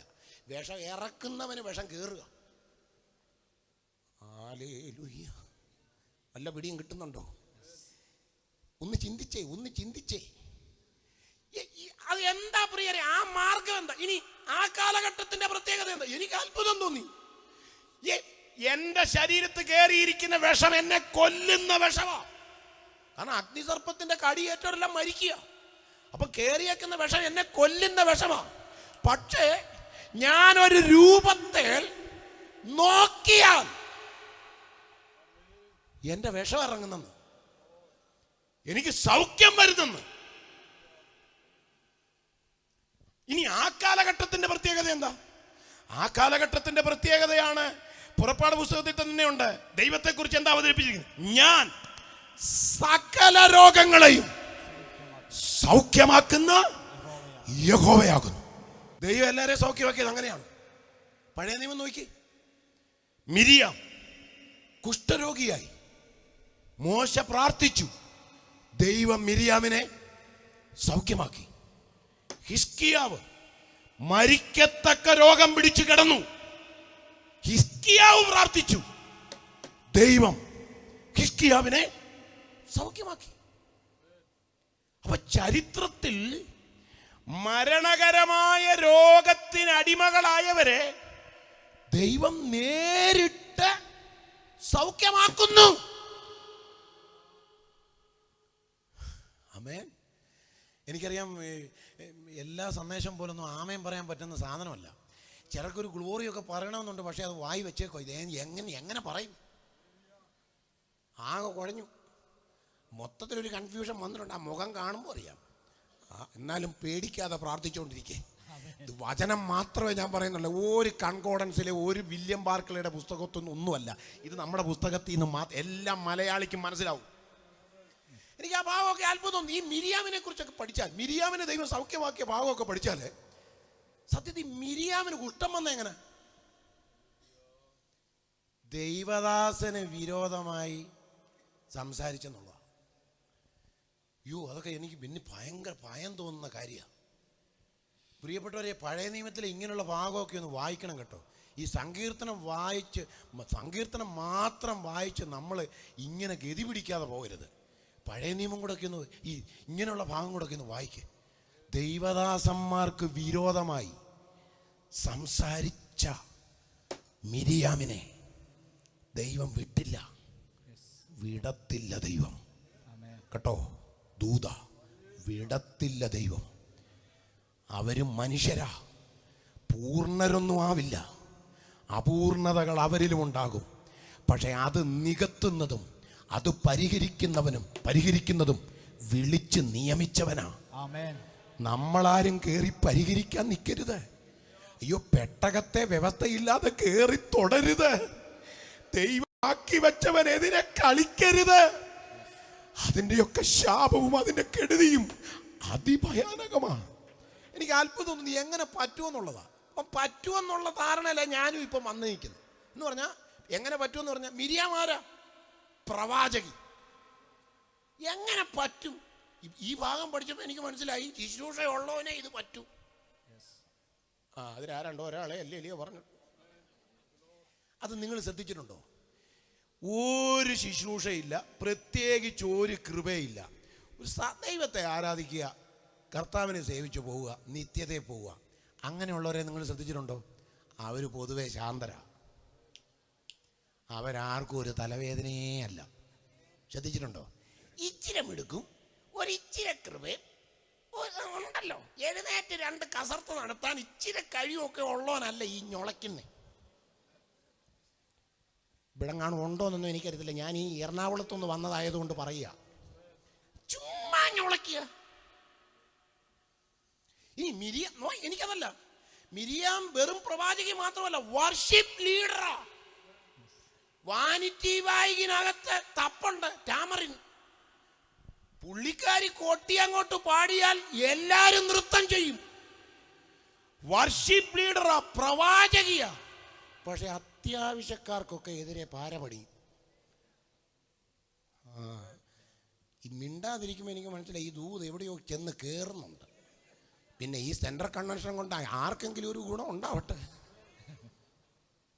ദൈവം ഒരു കൃപയോ താലന്തോ തന്നിട്ടുണ്ടെങ്കിൽ താഴണം. ഈ കൃപയൊന്നും ഏൽപ്പിക്കാൻ ഞാൻ ഒരു യോഗ്യനുമല്ല. ആമേൻ. സ്തോത്രം. ഇന്ന് ബാബുച്ചാനോട് ചോദിച്ചു, എന്നെ ഇത്രയും പ്രായമൊക്കെ ആയില്ലേ, സെൻറ്ററിൻ്റെ ചുമതലയൊന്നും എടുക്കുന്നില്ലേ? സെൻട്രൽ പാസ്റ്റർമാർ മരിക്കുന്നു, ചിലർ രാജിവെക്കുന്നു, സെൻറ്ററിൻ്റെ ചുമതലയൊന്നും എടുക്കുന്നില്ലേ? 2-3 പ്രാവശ്യം എന്നോട് എടുത്ത് ചോദിച്ചു. ഞാൻ പറഞ്ഞു സെൻറ്ററിൻ്റെ ചുമതലയൊക്കെ എടുക്കാൻ എനിക്ക്. അതുകൊണ്ട് ഇന്നത്തെ അധ്യക്ഷനെ എനിക്ക് ഭയങ്കരമായിട്ട് പിടിച്ചു കേട്ടോ, പുള്ളിയുടെ വാക്കുകളൊക്കെ ഞാൻ ശ്രദ്ധിച്ചത്. എന്ന് പറഞ്ഞാൽ ഇതൊന്നും സ്വപ്നത്തിൽ ചിന്തിച്ച് നേരത്തെ പ്രീ പ്ലാൻ ചെയ്ത് ആരെയും കണ്ടതല്ല. നന്നായി കണ്ടായിരുന്നെങ്കിൽ 1 സെൻറ്റ് ഭൂമി എന്നേ വിൽക്കേണ്ടി വന്നേനെ. കാരണം നമ്മുടെ ഇടയിൽ ഒരു സ്ഥാനത്തൊക്കെ ചെല്ലണമെങ്കിൽ ഇപ്പം വലിയ ചടങ്ങാണ്. കാണേണ്ടവരെ കാണേണ്ടതുപോലെ കാണുകയും ഹോമയാഗം കഴിക്കുകയൊക്കെ വേണം. അത്രയും പറഞ്ഞ് ഞാൻ വിടുക. ഞാൻ ഇങ്ങനെയുള്ള സൈസിനെ എൻ്റെ 7 അയലൊക്കത്തെ ഞാൻ അടുപ്പിക്കത്തില്ല. എൻ്റെ ചർച്ച ഞാനൊരു സ്റ്റേജ് കൊടുക്കത്തില്ല. അതിൻ്റെ കാര്യം എന്താ പറയുക, കൃപയുള്ളവർ നമ്മുടെ സഭയിൽ വന്നാൽ മതി, കൃപയുള്ളവർ നമ്മുടെ ഇട ശുശ്രൂഷിച്ചാൽ മതി. ചുമ്മാ കാശിറക്കി കളിച്ച് സ്ഥാനം മോഹിച്ച് നടന്ന് അധികാരം പിടിച്ചടക്കി വാഴുന്ന ഇന്നത്തെ സെക്കുലർ രാഷ്ട്രീയത്തെക്കാൾ തരംതാണ് ഈ ആത്മീയ കോപ്രായം. ഇതിനൊന്നും ആമേൻ പറയല്ലേ പ്രിയരെ, ശാപമോ. പോട്ടെ, ഞാൻ ആ ഭാഗത്തേക്ക് പോകുന്നില്ല. ഞാൻ പറഞ്ഞു ദൈവം. അപ്പൊ അദ്ദേഹം പറഞ്ഞു, ആ മലഞ്ചെരുവിൽ കിടന്നതല്ലേ ആരും അറിയാതെ, ഇത്രയും ദൈവം കൊണ്ടുവന്നില്ലേ, അത് മതി. ഞാനും പറഞ്ഞു എനിക്ക് അത് മതി. ഞാനിപ്പോ 17 മാസമായി ഒരു പുതിയ വേലസ്ഥലം തുടങ്ങിയേക്കുക. ഇനിയിപ്പോ അവിടുന്ന് സ്ഥലമാറ്റമില്ല. കാരണം ഈ സ്ഥലമാറ്റം എന്ന് പറഞ്ഞാൽ 3 മാസം 3 വർഷം കൂടുമ്പോൾ മാറി മാറി എൻ്റെ സകല കട്ടിലും ആടുകയാണ്. ഇത് 3 വർഷം കഴിയുമ്പോൾ ഇതിനെ നട്ടിളക്കി പാക്ക് ചെയ്തല്ലേ നമ്മൾ കൊണ്ടുപോകുന്നത്. അവിടെ ചെല്ലുമ്പോൾ ഈ ഇളക്കിയ ആശാരി അല്ലല്ലോ അവിടെ ചെല്ലുമ്പോൾ മുറുക്കുന്നത്, വേറെ ആശാരി. അവൻ പ്രാഗിക്കൊണ്ടാ മുറുക്കുന്നത്. കാരണം കട്ടിൽ പണിയാനല്ലല്ലോ അവനെ വിളിക്കുന്നത്, മുറുക്കാനല്ലേ. പിന്നെ നമ്മൾ മാറുക, പിന്നെ എവിടുന്ന് കട്ടിൽ ഇളക്കുക. ഇനി കുറച്ചു കാലമെങ്കിലും ആടാത്തൊരു കട്ടിലേക്ക് കിടന്ന് ചാകണം. അതുകൊണ്ടൊരു പുതിയ വേല തുടങ്ങിയേക്കുക. 18 മാസമായി. എല്ലാവർക്കും സ്വാഗതം. എറണാകുളത്ത് വരുമ്പോൾ ഒരു പ്രഭാത ആരാധനയ്ക്ക് പങ്കെടുക്കണമെങ്കിൽ വിളിക്കണം. രാവിലെ 7:30 ആരാധന. 10 മണിക്ക് വരുന്നവരുടെ പ്രത്യേക ശ്രദ്ധയ്ക്ക്. അവിടെ ആരാധന തീരും 10-ന്. ആമേൻ. നമുക്ക് ഈ 10 മണിക്കൊന്ന് സൂര്യൻ ഉദിച്ച് ഉച്ചയാകുമ്പോഴാണല്ലോ സഭായമൊക്കെ പിരിഞ്ഞ് തട്ടുച്ച വെയിലത്ത് സഭ. ഇത് 10 മണി വെയിൽ ഉറച്ചു വരുമ്പോൾ നമുക്ക് വീട്ടിലെത്താം. പ്രഭാത ആരാധനയൊക്കെ ഒന്ന് തുടങ്ങി നോക്കേ, ഒരു മാറ്റി പിടിച്ച് നോക്കേ, സിസ്റ്റമൊക്കെ ഒന്ന് ചേഞ്ച് ചെയ്ത് നോക്കേ. സിയോൻ ഗീതാവലിലെ 2 പാട്ട് പാടണമെന്ന് നിർബന്ധമൊന്നുമില്ല, 3 പേര് തന്നെ പ്രാർത്ഥിക്കണമെന്ന് നിർബന്ധമൊന്നുമില്ല. ആത്മാവ് ഹേമിക്കുന്നവർ പ്രാർത്ഥിച്ചാൽ മതിയെന്നേ. ചുമ്മാ നല്ലോനായിരുന്നു വല്ലോനായിരുന്നു എന്ന് പറയുന്ന സാക്ഷ്യം കേൾക്കണ്ടെന്ന്. നിങ്ങൾ കേട്ടിട്ടുണ്ടോ അത്? നല്ലോനായിരുന്നു വല്ലോനായിരുന്നെന്ന്. വല്ലോനെന്നല്ല, വല്ലഭൻ എന്നാ. ഭായ വല്ലഭൻ എന്നാ. ഭായ ഭാ പറയത്തില്ല, വായ പറയുന്നു. അപ്പം ഉണ്ടോ, മിരിയാം ദൈവദാസന് വിരോധമായി സംസാരിച്ചു. എന്തായിരുന്നു മിരിയാം സംസാരിക്കാനുള്ള കാരണം? മോശ കൂശ്യ സ്ത്രീയെ കല്യാണം കഴിച്ചെന്നുള്ളതാണ്. നോക്കി, അറിയാമല്ലോ, കൂശ്യന് തൻ്റെ ത്വക്കും പുള്ളിപ്പുലിക്ക് തൻ്റെ പുള്ളിയും മാറ്റമാണ്. എന്താ അതിൻ്റെ അർത്ഥം? നമ്മുടെയൊക്കെ കറുപ്പെന്ന് പറഞ്ഞാൽ സാധാരണ കാണാൻ കൊള്ളാവുന്ന കറുപ്പാണ്. ഈ കറുപ്പല്ല കൂശ്യൻ്റെ കറുപ്പ്. ലോകത്തിലേറ്റവും കറുപ്പ് കൂടിയ ജാതിയാണ് കൂശ്യര്. നമ്മളവരെ കണ്ടിട്ടേ ഇല്ല. കരിക്കട്ടയ്ക്കപ്പുറത്ത് അവരുടെ കളറ്. അങ്ങനെ കറുത്ത ഒരു സ്ത്രീയെയാണ് വെളുത്ത മോശ കല്യാണം കഴിച്ചത്. അവ നാത്തൂൻ പ്രശ്നമായി, നാത്തൂൻ പോരായത്. എനിക്ക് അത്ഭുതം, ഈ ശുശ്രൂഷയും കൃപയൊക്കെ ഉള്ളവർക്ക് എങ്ങനെയാണ് ഇങ്ങനെ പോരടിക്കാൻ പറ്റുന്നത്? അപ്പം മിരിയാം നോക്കിയപ്പോൾ മിരിയാമിൻ്റെ ആങ്ങളെയാണല്ലോ സഭയുടെ ചുമതല, പ്രസ്ഥാനത്തിൻ്റെ ചുമതല മിരിയാമിൻ്റെ ബ്രദറാണല്ലോ. മിരിയാമിൻ്റെ ഭാര്യ എന്നത് എൻ്റെ നാത്തൂനാണെന്ന് അങ്ങോട്ട് പരിചയപ്പെടുത്താൻ ഒരു ഉണ്ടോ? കൃപ അനുവദിക്കുന്നില്ല. ദൈവം വിട്ടില്ല. അപ്പം മിരിയാം പ്രശ്നം ഉണ്ടാക്കിയത് ഏത് നിറത്തിൻ്റെ പേരിലാ? കറുപ്പിൻ്റെ പേരിലാണ് പ്രശ്നം ഉണ്ടാക്കി. അതുകൊണ്ട് തന്നെ മിരിയാമിന് ദൈവം കൊടുത്ത കുഷ്ഠത്തിൻ്റെ നിറം എന്തായിരുന്നു? ഹിമം പോലെ വെളുത്ത കുഷ്ഠം. എന്ന് പറഞ്ഞാൽ വെളുപ്പിൻ്റെ ക്ലൈമാക്സ് കളറാ ഹിമം. അതിനപ്പുറത്തൊരു വെള്ളക്കളറില്ല. അപ്പം കറുപ്പിൻ്റെ പേര് പ്രശ്നം ഉണ്ടാക്കിയ മിരിയാമിനെ ദൈവം അങ്ങ് അങ്ങ് വെളുപ്പിച്ചു. മനസ്സിലായോ? കറുപ്പിൻ്റെ പേരിൽ കളിക്കരുത്, ദൈവം വെളുപ്പിക്കും. ഒന്നിൻ്റെ പേരിൽ കളിക്കരുത് പ്രിയരെ. നമ്മെ ഭയങ്കരവും അതിശയവുമായി സൃഷ്ടിച്ച ദൈവത്തെ സന്തോഷത്തോടെ സ്തുതിക്കണം. സന്തോഷത്തോടെ ആ ദൈവത്തെ മഹത്വപ്പെടുത്തണം. അപ്പോ ആ മിരിയാമിനെ മോശയുടെ പ്രാർത്ഥനയാൽ ദൈവം സൗഖ്യമാക്കുകയായിരുന്നു. മരിക്കത്തക്ക രോഗം പിടിച്ച ഹിസ്കിയാവിനോട് പ്രവാചകൻ ചെന്ന് പറഞ്ഞത്, നീ മരിച്ചു പോകും, ഗൃഹകാര്യം ക്രമത്തിലാക്കണം. ഞാൻ പ്രാർത്ഥിച്ചുകൊണ്ടിരിക്കുന്ന ഒരു വിഷയം ഇതാ: ഈ തലമുറയിൽ മുഖം നോക്കാതെ, അത് ഏത് അധികാരിയോടായാലും ഏത് ലീഡറിനോടായാലും മുഖം നോക്കാതെ ദൈവത്തിന്റെ അരുളപ്പാട് അറിയിക്കുന്ന പ്രവാചകന്മാർ ഈ കാലഘട്ടത്തിന്റെ ആവശ്യമാണ്. സ്തോത്രം. യെശയ്യാവ് ചെന്ന് പറഞ്ഞ ദൂതെന്താ? നീ മരിച്ചു പോകും. അഭിഷക്തന്മാരെ, ദൂത് കർത്താവ് തരുമ്പോ അതിനകത്ത് മായം ചേർക്കരുത്. അധികാരി നിന്നെ അവഗണിച്ചാലും നിന്നെ പുറത്താക്കിയാലും ദൂത് തന്നവനെ പ്രസാദിപ്പിക്കുന്നതായിരിക്കണം ശുശ്രൂഷയുടെ ലെവൽ. സ്തോത്രം. ഇന്നത്തെ ദൂതെന്നൊക്കെ പറഞ്ഞ് ഇന്ന് നമ്മൾ കേൾക്കുന്ന എന്തുവാ അല്ലേ? ദൂതാണോ കേൾക്കുന്നത്? എന്റെ ദാസനെ, നിന്നെ ഞാൻ മഞ്ഞ് പെയ്യുന്ന രാജ്യത്ത് അയക്കും, അവിടുന്ന് ഞാൻ മഞ്ഞ് പെയ്യാത്ത രാജ്യത്ത് ഇറക്കും, പിന്നീട് ഞാൻ നിന്നെ നെടുമ്പാശ്ശേരിയിൽ എത്തിക്കുമെന്ന്. എന്തായാലും അവിടെ ഇടാതെ നെടുമ്പാശ്ശേരി കൊണ്ടുവരുമല്ലോ. അപ്പൊ നമ്മുടെ ആളുകൾക്ക് ഈ സൈസ് സാധനങ്ങൾ കേൾക്കുമ്പോ അങ്ങ് എന്നാ ആവേശം. അതേസമയം കൂട്ടു സഹോദരനോട് മിണ്ടിയിട്ട് 6 മാസമായി. കണ്ടോ അന്തരീക്ഷം പോന്ന? കണ്ടോ? കൂട്ടു സഹോദരനോട് മിണ്ടിയിട്ട് 6 മാസമായി. ആ പുള്ളിയോട് ആ ദൂത് പറയുന്നത് മഞ്ഞ് പെയ്യുന്ന രാജ്യത്ത്. അന്നേരം പുള്ളിയുടെ ഭാര്യയെ അങ്ങ് ഇളകും. പുള്ളിയുടെ ഭാര്യ അന്നേരത്തിന് അങ്ങ് ആത്മാവിലായി. എൻ്റെ കാര്യം അച്ഛൻ 5-6 മാസത്തേന് പോവുകയാണല്ലോ എന്നുള്ളോ. ഹല്ലേലൂയ. എൻ്റെ പ്രിയരെ, ഇതിനെ ഒന്നും ദൂതെന്ന് പറഞ്ഞ് ഗ്ലോറി പറയാതെ, ഞാനിത് ദൂതല്ലെന്നല്ല പറഞ്ഞത്. മരിക്കുമെന്ന് ദൂത് പറഞ്ഞവനോട് വരെ വ്യവസ്ഥ പറഞ്ഞില്ലേ ദൈവം?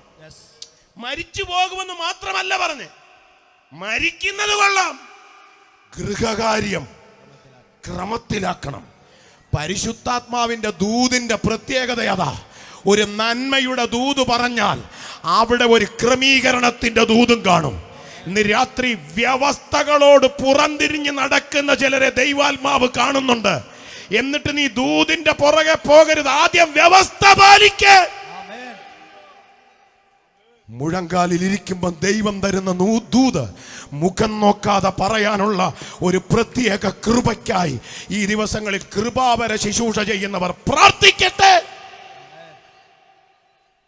എനിക്കിഷ്ടം തോന്നിയ ഒരു കാര്യം ഇവിടെ ഉണ്ട്. ദൂത് പറഞ്ഞ പ്രവാചകൻ കൊട്ടാരം വിട്ട ഉടൻ ഹിസ്കിയാവ് ഒരൊറ്റ പ്രാർത്ഥനയാ. കണ്ടോ? ഹിസ്കിയാവിന്റെ സൗഖ്യത്തിലേക്ക് വഴിതെളിച്ചത് ഹിസ്കിയാവിന്റെ പ്രാർത്ഥനയാണ്. ഹിസ്കിയാവ് പ്രാർത്ഥന തുടങ്ങിയപ്പം ദൈവം കൊട്ടാരത്തിന്റെ നടുമുറ്റം വിടുന്നതിന് മുമ്പ് പ്രവാചകനെ തടഞ്ഞു. ദൂത് പറഞ്ഞ പ്രവാചകനെ തടഞ്ഞിട്ട് പറഞ്ഞു, നീ തിരിച്ചു പോ. തിരിച്ച് ഹിസ്കിയാവിന്റെ മുറിയിലേക്ക് പോകണമെന്നല്ല പറയേണ്ടത്. നീ എങ്ങോട്ട് പോകണം? പ്രാർത്ഥിക്കുന്നവന്റെ മുറിയിലേക്ക് തിരിച്ചു ചെല്ല്, കരയുന്നവന്റെ മുറിയിലേക്ക് തിരിച്ചു ചെല്ല്. എന്നിട്ട് നീ പറ, മരിക്കയില്ലെന്ന്. ഞാൻ അതിനകത്തൊരു ദൂത് പറഞ്ഞോട്ടെ ദൈവമക്കളോട്. ദൈവം എടുക്കുന്ന തീരുമാനങ്ങളിൽ നിന്ന് ദൈവത്തെ തിരുത്താൻ കഴിവുള്ള ഒരൊറ്റ ഘടകമേ ഭൂമിയിലുള്ളൂ. അത് ഭക്തന്റെ പ്രാർത്ഥനയാ. നമ്മുടെ ആരാധനയ്ക്ക് പോലും ദൈവത്തെ തിരുത്താൻ പറ്റത്തില്ല. പക്ഷെ കണ്ണുനീരിൽ കുതിർന്ന നിന്റെ പ്രാർത്ഥനയുടെ മുൻപിൽ ഇങ്ങനെ ചില ദൈവപ്രവൃത്തി 2018 എന്റെ കുടുംബത്തിൽ, എന്റെ തലമുറകളിൽ, സഭകളിൽ, ശുശ്രൂഷകളിൽ, സെന്ററിൽ സംഭവിക്കുമെന്ന് വിശ്വസിച്ച് ദൈവത്തിന് മഹത്വം കൊടുക്കാൻ ഹൃദയത്തിൽ ആവേശമുള്ള ദൈവമക്കൾ ദൈവത്തിന് മഹത്വം കൊടുക്കട്ടെ. ഹല്ലേലൂയ. മിരിയാമിനെ പോലുള്ളവരെ, ഹിസ്കിയാവിനെ പോലുള്ളവരെ നേരിട്ട് ദൈവം സൗഖ്യമാക്കിക്കൊണ്ടിരിക്കുന്ന അതേ കാലത്ത് സൗഖ്യത്തിന് മറ്റൊരു മാർഗം, ഒരു രൂപത്തെ നോക്കുക, സൗഖ്യമാകുക. ഈ പഴയതും പുതിയതുമായ വേദശാസ്ത്ര ചിന്തകളിൽ നിന്ന് നമുക്ക് ലഭിക്കുന്ന സന്ദേശം എന്താണ്? മനുഷ്യന്റെ ശാരീരികവും ഭൗതികവുമായ പ്രശ്നങ്ങളുടെ പരിഹാരത്തിന് ഒന്നിലധികം മാർഗങ്ങളുണ്ട്.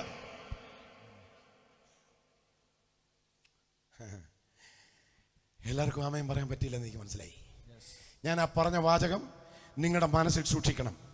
മനുഷ്യന്റെ ശാരീരികവും ഭൗതികവുമായ പ്രശ്നങ്ങളുടെ പരിഹാരത്തിന് ഒന്നിലധികം മാർഗങ്ങൾ ഉണ്ട്. ആമേൻ. ഈ പറഞ്ഞു വന്ന ഈ ആശയം ഞാൻ ഒന്നുകൂടെ സമർത്ഥിക്കാം, ശ്രദ്ധിച്ചേ. ഈ ഉലകത്തെ ദൈവം ഉളവാക്കിയത് ഉണ്ടാകട്ടെ എന്ന ഒരൊറ്റ വാക്കിന്റെ ഉച്ചാരണത്താലാണ്. എനിക്ക് ആ ചിന്തയൊക്കെ ഭയങ്കര ഇഷ്ടമാണ്.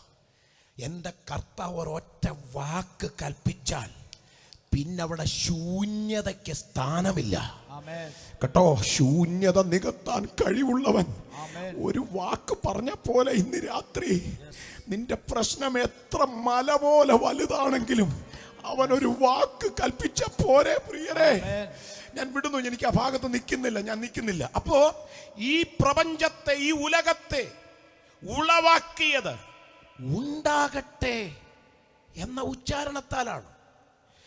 ഉണ്ടാകട്ടെ എന്നുച്ചരിച്ച് ഉലകത്തെ ഉളവാക്കിയ ദൈവം ഈ ഉലകത്തിൽ പാർപ്പിനുള്ള മനുഷ്യനെ ഉണ്ടാക്കാൻ തീരുമാനിച്ചപ്പോ വാക്കുപയോഗിക്കുന്നില്ല. മനുഷ്യൻ ഉണ്ടാകട്ടെ എന്ന് പറയുമല്ലായിരുന്നല്ലോ. ദൈവം നിലത്തെ പൊടി കൊണ്ട് മനുഷ്യനെ ഉണ്ടാക്കി. കണ്ടോ, ദൈവം പ്രവൃത്തി കണ്ടോ, ഉച്ചാരണത്താൽ ഉലകത്തെ ഉളവാക്കി മനുഷ്യനെ ഉണ്ടാക്കാൻ നേരം, പുരുഷനെ ഉണ്ടാക്കാൻ നേരം വാക്കേ ഉപയോഗിച്ചില്ല. മണ്ണ് കുഴച്ച് ഒരു പ്രതിമയുണ്ടാക്കി അതിന്റെ മൂക്കിൽ ജീവശ്വാസം ഊതി. അവൻ ജീവനുള്ള ദേഹിയ. ഈ പുരുഷന് ഒരു ജീവിത പങ്കാളിയെ കൊടുക്കാൻ ദൈവം പ്ലാൻ ചെയ്തപ്പോ മണ്ണ് കുഴച്ചില്ല, ഉണ്ടാകട്ടെ എന്ന് ഉച്ചരിച്ചുമില്ല. ആദമിന്റെ വാരിയെല്ലുകളിൽ നിന്ന് ഒന്നെടുത്ത് ഹവ്വയെ ഉണ്ടാക്കി. മാർഗം മാറ്റി മാറ്റി വരുന്ന കണ്ടോ ദൈവം? ഇതാർക്ക് വേണ്ടിയാ ദൈവം മാർഗം മാറ്റുന്നത്? മനുഷ്യന് വേണ്ടി മാത്രമല്ലേന്ന് ഇതൊക്കെ ചിന്തിച്ചു വരുമ്പോൾ അതിനകത്ത് ദൂതുണ്ട് കേട്ടോ.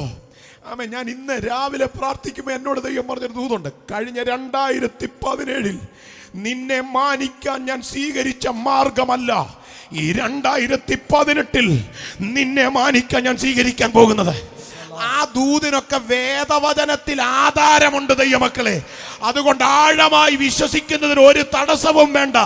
ഇന്നലകളിൽ നിന്നെ മാനിച്ചതുപോലെയല്ല നാളെ ദൈവം നിന്നെ മാനിക്കാൻ പോകുന്നത് എന്ന് വചനമാ. സ്തോത്രം. എനിക്കിതിനകത്ത് ഇപ്പോഴും ഒരല്പം സംശയം അവശേഷിക്കുന്ന ഒരു ഭാഗമുണ്ട്. ഈ സ്ത്രീയെ ഉണ്ടാക്കിയത് എല്ലുകൊണ്ടല്ലേ? ഹവ്വയെ ഉണ്ടാക്കിയത് എല്ലുകൊണ്ടാണല്ലോ, ആദമിന്റെ എല്ലെടുത്തല്ലേ. പക്ഷെ സ്ത്രീയെക്കുറിച്ച് ലേഖനത്തിൽ പരിശുദ്ധാത്മാവ് എഴുതിയേക്കുന്നത് സ്ത്രീജനം എന്തോ പാത്രമെന്ന്? ബലഹീന പാത്രമാണ്. അതാ എനിക്ക് മനസ്സിലാകാത്തത്. ഞാൻ ചോദിക്കട്ടെ, ഒരു കൈ മണ്ണ് ഇവിടെ വെക്കുന്നു, ഒരു എല്ല് ഇവിടെ വെക്കുന്നു. ഇത് നോക്കിയിട്ട് ഇതിലേതാ ബലഹീനമെന്ന് നിങ്ങൾ പറയും. സഹോദരിമാരുടെ ആ തെളിച്ചം കണ്ട മുഖത്തെ. ഒരു കൈ മണ്ണ് ഇവിടെ ഇരിക്കുന്നു, ഒരു എല്ല് ഇവിടെ ഇരിക്കുന്നു, ഇതിലേതാ ബലഹീനം? അത് കണ്ടു, സഹോദരിമാര് തന്നെ പറഞ്ഞു മണ്ണാന്ന് ബലഹീനം. പക്ഷേ സ്ത്രീയെ കുറിച്ച് ബൈബിളിൽ എന്ന് എഴുതിയിരിക്കുന്ന സ്ത്രീജനം, അതിന്റെ വേദശാസ്ത്രം മാത്രം എനിക്ക് ഇപ്പോഴും അറിയത്തില്ല. ഇപ്പോഴും അറിയത്തില്ല. പിന്നെ എനിക്ക് ഇടയ്ക്ക് തോന്നിയിട്ടുണ്ട് അങ്ങനെ അത് തന്നെയാണെന്ന്. എന്ന് പറഞ്ഞാൽ ആ എല്ലിൻ്റെ ഗുണം. ഞാൻ ഇന്നിപ്പോൾ രാത്രി ജോയിപ്പാഷോട് ഞാൻ സംസാരിക്കാമായിരുന്നു. ഇന്ന് അവരെനിക്ക് ടിക്കറ്റൊക്കെ എടുത്തിട്ടുണ്ട്, റിട്ടേൺ ടിക്കറ്റൊക്കെ. ഞാൻ വീട്ടിൽ ചെല്ലുമ്പോൾ എങ്ങനെ പോയാലും 2:30 മണിയാവും. ഇന്ന് രാത്രി 2:30 മണി കഴിയും രാത്രി വീട്ടിൽ ചെല്ലും.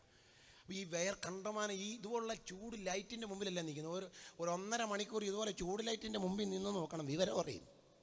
രാവിലെ പൊങ്ങാൻ പറ്റത്തില്ല. നമ്മൾ ഈ ചൂടടിച്ച് ശരീരം വേർത്ത് ഉണ്ടാകുന്ന അസ്വസ്ഥതയൊന്നും ചെറുതല്ല.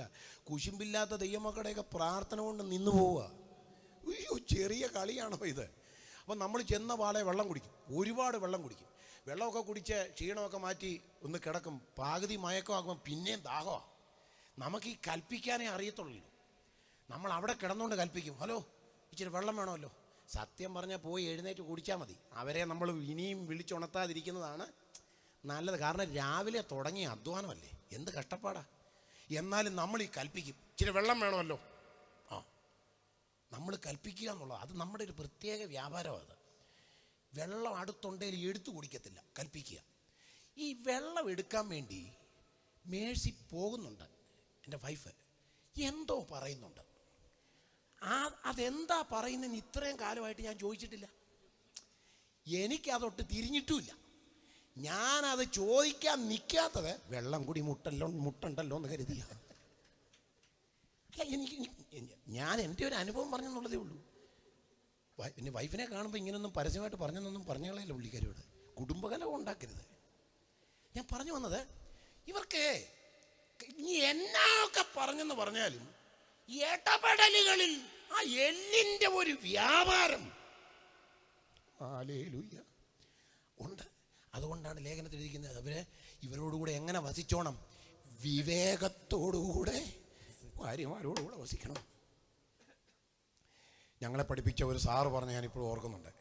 ചിലപ്പോൾ നമ്മൾ ചോറൊക്കെ കൊണ്ടുവെക്കുമ്പോൾ ചോറിനകത്ത് മുടി കാണും എവിടെങ്കിലും. ചിലപ്പോൾ ഈ തിരക്കിനിടയ്ക്ക് മുടി, എന്തായാലും ഒരു മുടിയൊക്കെ കണ്ടാൽ നമുക്ക് പെട്ടെന്ന് ചൂടാവുമല്ലോ. ഇവിടെ വാ, എന്തോ ഇത്.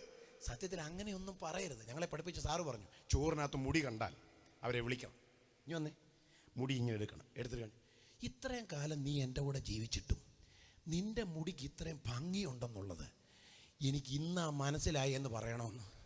അങ്ങനെ പറയണം. എന്നാ കൃപ വേണം? ഇപ്പോഴുള്ള കൃപ മതിയോ? അങ്ങനെ വല്ലതും പറയുന്നവരുണ്ടെങ്കിൽ കണ്ടേച്ചേ പോകാവൂ കേട്ടോ. കാരണം നിങ്ങൾക്ക് കുടുംബസ്ഥർക്ക് ക്ലാസ് എടുക്കാൻ നിങ്ങളെ വിടാം. പക്ഷെ നമ്മളെ അതിന് അങ്ങനെയൊന്നും പറയത്തില്ലല്ലോ. നമ്മൾ ചൂടാവും. എന്തായാലും നമ്മുടെ ചോറിനകത്ത മുടി അപ്പുറത്തെ സഹോദരിയുടെ അല്ലേ, നമ്മുടെ വീട്ടിലെ തന്നെയാണ്. അപ്പം ശാന്തമായിട്ടല്ലേ അപ്പം നമ്മളിങ്ങനെ ചൂടായി പ്രതികരിക്കുമ്പം അവർ തിരിച്ചു വയ്ക്കും, പിന്നെ ചോറിനകത്ത് പിന്നെ മുടിയല്ലാതെ പിന്നെ തലയാണോ ഇടുന്നത്? ഇങ്ങനെയാണ്. അപ്പം ഞാൻ പറഞ്ഞു, അവർ പറഞ്ഞാൽ അവരങ്ങനത്തെ മലയാളമേ പറയത്തുള്ളൂ. പിന്നെ നമ്മുടെ പ്രത്യേകത, നമ്മളിങ്ങനെ ഒന്ന് ചൂടായാലും അത് കളയും. അന്നേരം നമ്മളത് കളയും. നമുക്ക് പിന്നെ ഒരു ചായ കിട്ടിയാൽ നമ്മളത് തീർന്നു. പക്ഷേ ഇവർ ചായം കൊണ്ട് വരുമ്പോൾ ഇങ്ങനെ വരുള്ളൂ. അങ്ങനെ ഇത് അഡ്ജസ്റ്റ് ചെയ്ത് പോക്കണം. അതേ നിവൃത്തിയുള്ളൂ. കാരണം മെറ്റീരിയൽ വേറെയാണ്. കുടുംബ പ്രാർത്ഥന മുടങ്ങരുത്, തിരുവത്താഴം മുടങ്ങരുത്, സെൻട്രൽ കൺവെൻഷനും മുടങ്ങരുത്. വിവേകത്തോടുകൂടെ വസിക്കുക. ഇടയ്ക്കൊരു ചിന്ത, സെൻട്രൽ കൺവെൻഷൻ ആയതുകൊണ്ട് പറഞ്ഞെന്നുള്ളതേ ഉള്ളൂ. ആ ഭാഗം വിട്ടേരെ. ശ്രദ്ധിച്ചേ. ഹൗവയെ എല്ലുകൊണ്ടുണ്ടാക്കി. ഇനി മണ്ണുകൊണ്ടുണ്ടാക്കിയ ആദാമിൽ നിന്നും എല്ലുകൊണ്ടുണ്ടാക്കിയ ഹൗവയിൽ നിന്നും ഒരു തലമുറ ഉണ്ടാകണമെന്ന് ദൈവം പ്ലാൻ ചെയ്തപ്പോ വാക്ക് ദൈവം ഉപയോഗിച്ചില്ല, മണ്ണ് ദൈവം ഉപയോഗിച്ചില്ല, എല്ല് ദൈവം ഉപയോഗിച്ചില്ല. പ്രകൃതി നിയമം വെച്ചു ദൈവം. ആ ഉത്തരവാദിത്വം മനുഷ്യനെ ദൈവം ഏൽപ്പിച്ചില്ലേ? ആദമിൽ നിന്നും ഹൗവയിൽ നിന്നും സ്ത്രീയിൽ നിന്നും പുരുഷനിൽ നിന്നും തലമുറ ജനിക്കണം. ദൈവം വ്യവസ്ഥ മാറ്റിയില്ലേ? ഇനി ഈ പ്രകൃതി നിയമം പരാജയപ്പെട്ട കുടുംബങ്ങളിൽ ദൈവം ഇടപെട്ടില്ലേ? അബ്രഹാമിന്റെ കുടുംബത്തിൽ ദൈവം ഇടപെട്ടില്ലേ? സക്കറിയാവിന്റെ എലിസബത്തിന്റെ കുടുംബത്തിൽ ദൈവം ഇടപെട്ടില്ലേ? ഞാൻ അവിടെ ഒരു ദൂത് പറയാം. പ്രകൃതി നിയമം നിന്റെ മുൻപിൽ പരാജയപ്പെട്ടു നിന്നാലും നീ പരാജയപ്പെടാൻ ദൈവം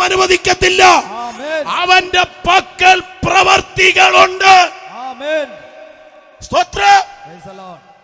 ഇനി ഈ നിയമങ്ങൾ ഒന്നും കൂടാതെ അല്ലേ എന്റെ ദൈവം ഈ ഭൂമിയിൽ ഒരു രക്ഷകനെ നൽകിയത്? പ്രകൃതി നിയമം അവിടെ ബാധകമല്ല. ദൂതൻ പറഞ്ഞില്ലേ മറിയയോട്, നീ ഒരു മകന് ജന്മം നൽകും. മറിയ പറഞ്ഞത് നടക്കുന്ന കാര്യമല്ല, ഞാൻ പുരുഷനെ അറിയായികയാൽ. കണ്ടോ, അവിടെ നിയമങ്ങളെല്ലാം പോയി.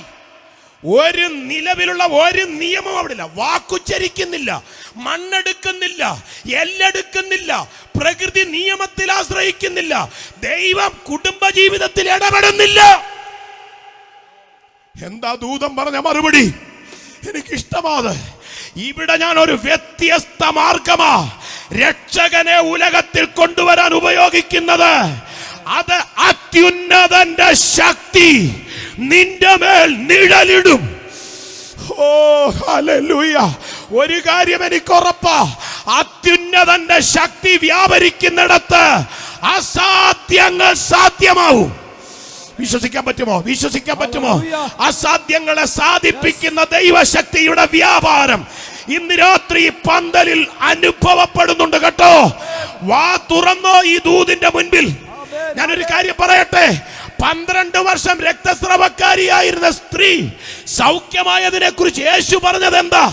എന്റെ ഉള്ളിൽ നിന്ന് ശക്തി പുറപ്പെട്ടു. ഓ ഇന്ന് രാത്രി ആർക്കൊക്കെയോ വേണ്ടി ഇതിനകത്ത് ആ അത്യന്ത ശക്തിയുടെ പുറപ്പാട്. ഹല്ലേലൂയ. ആത്മാവിലും ശരീരത്തിലും ആത്മവ്യാപാരം അനുഭവിക്കുന്ന ദൈവപൈതൽ അതരം തുറന്ന് പ്രതികരിച്ചോ. അത്ഭുതങ്ങളുടെ രാത്രിയ മാർഗങ്ങൾ. ഇതെല്ലാം മനുഷ്യന് വേണ്ടിയല്ലേ? ഇതെല്ലാം മനുഷ്യന് വേണ്ടിയല്ലേ ദൈവം ഈ മാർഗങ്ങൾ മാറ്റി മാറ്റി കൊണ്ടുവന്നത്? ഉച്ചാരണം ഉണ്ടാകട്ടെ എന്ന ഉച്ചാരണം, ആദമനെ ഉണ്ടാക്കാൻ മണ്ണ്, ഹവ്വയെ ഉണ്ടാക്കാൻ എല്ല്, പിന്നെ പ്രകൃതി നിയമം. പ്രകൃതി നിയമം നടക്കാത്ത കുടുംബത്തിൽ ദൈവിക ഇടപെടൽ. ഈ ഒരു നിയമവുമായി ബന്ധമില്ലാതെ അത്യുന്നതന്റെ ശക്തിയാൽ രക്ഷകന്റെ ജനനം. ഓ, ദൈവത്തിന്റെ പക്കൽ മാർഗങ്ങളുണ്ടോ? ഇന്ന് പകൽ ഈ യോഗത്തിൽ ഇരിക്കുന്ന ദൈവമക്കളെ, ദൈവത്തിന്റെ പക്കൽ മാർഗങ്ങളുണ്ടോ? ഞാൻ മുഖസ്തുതി ഒന്നും പറയില്ല കേട്ടോ. ജോയ് പാസ്റ്ററെ നോക്കി ഞാൻ മുഖസ്തുതി പറയില്ല. ഞാൻ ഈ സെൻറ്ററിലോട്ടൊന്നും വരുന്നയാളല്ല. ഞാൻ പറഞ്ഞല്ലോ, ഞാൻ ഒരു പുതിയ പ്രവർത്തന സ്ഥലം ആരംഭിച്ചുകൊണ്ട് അവിടെ കിടന്ന് മരിക്കും ഞാൻ. പക്ഷേ എൻ്റെ സന്തോഷം കൊണ്ട് ഞാൻ പറയാം, എൻ്റെ ഹൃദയത്തിലെ സന്തോഷം കൊണ്ട്. ഇന്ന് ഞാൻ റെയിൽവേ സ്റ്റേഷനിൽ വന്നിറങ്ങിയപ്പോൾ ഈ മനുഷ്യൻ ആ റെയിൽവേ സ്റ്റേഷൻ്റെ പുറത്ത് മൊബൈലും പിടിച്ചുകൊണ്ട് എന്നെ വിളിച്ചുകൊണ്ട് നിൽക്കുക. സത്യത്തിൽ ഞാൻ വേറെ ആരെയും ഡീഗ്രേഡ് ചെയ്ത് പറയല്ല. ഞാൻ ഈ കേരളത്തിൽ ഒരുപാട് സെൻട്രൽ കൺവെൻഷന് പോയിട്ടുണ്ട്. ഒരു സ്ഥലത്തും സെൻട്രൽ പാസ്റ്റർമാർ വരുന്ന ദൈവദാസന്മാരെ സ്വീകരിക്കാൻ ഇങ്ങനെ അലഞ്ഞ് തിരിഞ്ഞ് നടക്കുന്ന ഞാൻ കണ്ടിട്ടില്ല കേട്ടോ. ഞാൻ കുശുമ്പില്ലാതെ ഞാനൊരു കാര്യം സന്തോഷം കൊണ്ട് പറഞ്ഞെന്നുള്ളതേ ഉള്ളൂ. എനിക്ക് അദ്ദേഹത്തെ പ്രസാദിപ്പിച്ചിട്ടൊന്നും സാധിക്കാനില്ല. ഞാൻ പറഞ്ഞു വന്നത് ഒന്നും സാധിക്കാൻ. ഞാൻ അതുകൊണ്ട് തന്നെ ഇന്ന് ഉച്ച കഴിഞ്ഞ് കുറച്ച് നേരം ബാവുച്ചാൻ്റെ വീട്ടിൽ വിശ്രമിക്കുമ്പോൾ ഞാനൊന്ന് ഉറങ്ങാനാണ് കിടന്നത്. കാരണം 3-4 ദിവസമായി ഉറങ്ങിയിട്ട് കഴിഞ്ഞ ബുധനാഴ്ച മുതൽ ഈ ദിവസം വരെ ഇന്നലെ രാത്രി ഒഴികെ തുടർച്ചയായി മീറ്റിങ്ങാണ് ഈ തൊണ്ട കൊണ്ട് നടക്കുക. പക്ഷേ എനിക്ക് ആത്മാവിൽ ഒരു വലിയ സന്തോഷം തോന്നിയ ഒരു ദൂത ഞാനിപ്പോൾ പറയാൻ പോകുന്നത്. ഒരസാധാരണ ദൈവപ്രവൃത്തി ഈ സെന്ററിൽ സംഭവിക്കാൻ പോകുന്നു. അതിന്റെ കാരണം, അതിനൊരു തടസ്സം ദൈവാത്മാവ് കാണുന്നില്ല. നേതൃത്വം മുതൽ ഇങ്ങോട്ട് തലക്കനമില്ലാത്ത ജാടയില്ലാത്ത അഭിഷക്തന്മാരെ ആദരിക്കുന്ന, സ്വീകരിക്കുന്ന ആമേൻ ഒരു ദൈവപ്രവർത്തിക്കായി ഒരുങ്ങാൻ ഇന്ന് രാത്രി എത്ര ദൈവമക്കൾ തയ്യാറാകും? ഇതിനകത്ത് ശരീരം വിട്ടുകൊടുക്ക, മനസ്സ് വിട്ടുകൊടുക്ക, ഹൃദയം വിട്ടുകൊടുക്ക. ഹല്ലേലൂയ. ദൈവമക്കളെ, ദൈവം ഒരു പദവി തരുമ്പോ ഞാൻ പറയുന്നത്, എന്റെ പോളിസി ഞാൻ പറയാം, ദൈവം ഉയർത്തുമ്പം വേണം ചാടാൻ. Praise the Lord. ദൈവം ഉയർത്തിയ പലരെ എനിക്കറിയാം. ഉയർത്തും തോറും അവർ ചാട്ടം കുറച്ചു, അവർ സൈലൻ്റായി. അപ്പം അവരുടെ രീതി എന്ന് പറഞ്ഞാൽ, ദൈവം ഒരുപാട് ഉയർത്തി ഒരു പദവിയൊക്കെ തന്നു കഴിഞ്ഞാൽ കഴിവുള്ളിടത്തോളം കൈ പോലും അടിക്കരുത്.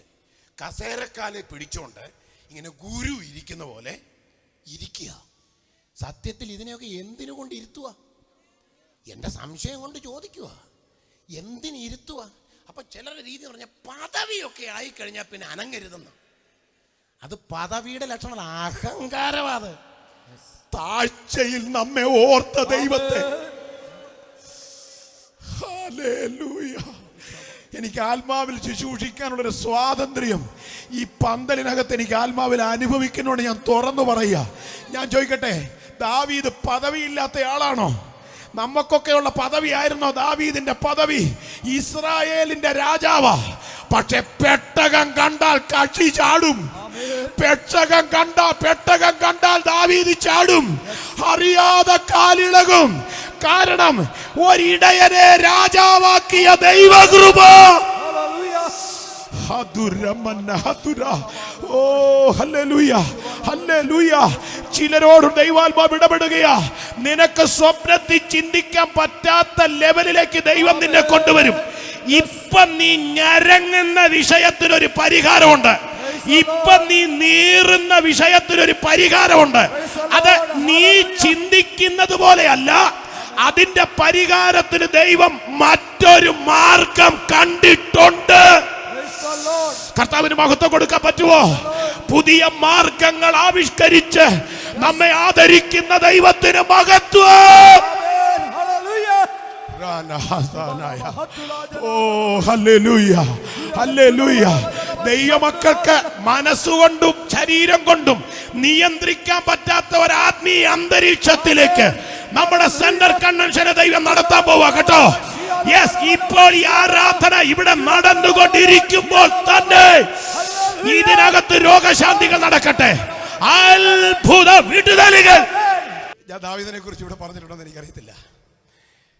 ദാവീദിനോട് മീകൾ പറഞ്ഞൊരു കാര്യമുണ്ട്, നീ ഇസ്രായേലിന്റെ രാജാവായിരിക്കെ. കണ്ടോ, അതാ പ്രശ്നം. നീ ഇസ്രായേലിൽ ഒരു ഇടയനാണെങ്കിൽ ഇടയൻ ചാടുന്നത് പോലല്ല. നീ ഇപ്പൊ ഇടയനല്ല, അതതിൻ്റെ അർത്ഥം. നീ ഇപ്പൊ ഇസ്രായേലിൽ ഒരു ഇടയനല്ല, നീ ഇപ്പൊ ഇസ്രായേലിന്റെ രാജാവാ. അതാ മീകൾ ചോദിച്ചു, നീ രാജാവായിരിക്കെ പഞ്ഞിനൂലങ്കി ധരിച്ച് നിന്നെ തന്നെ അനാവൃതനാക്കിയത് എന്തിന്?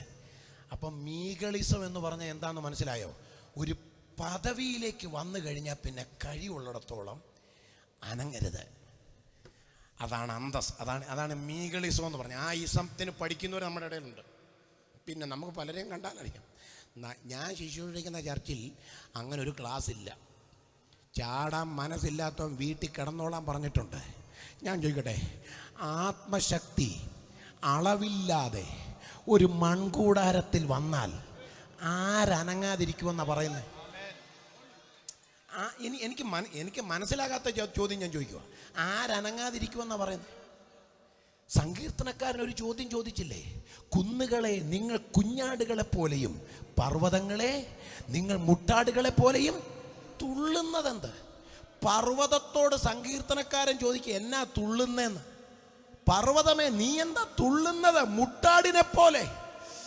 അത് സീനായി പർവ്വതത്തിൽ യഹോവയായ ദൈവം പാദം ചവിട്ടിയപ്പോ സീനായി കുലുങ്ങിയതിനെ കുറിച്ചാ ദൈവദാസൻ ചോദിക്കുന്നത്. നീ എന്താ ഇങ്ങനെ തുള്ളുന്നത്?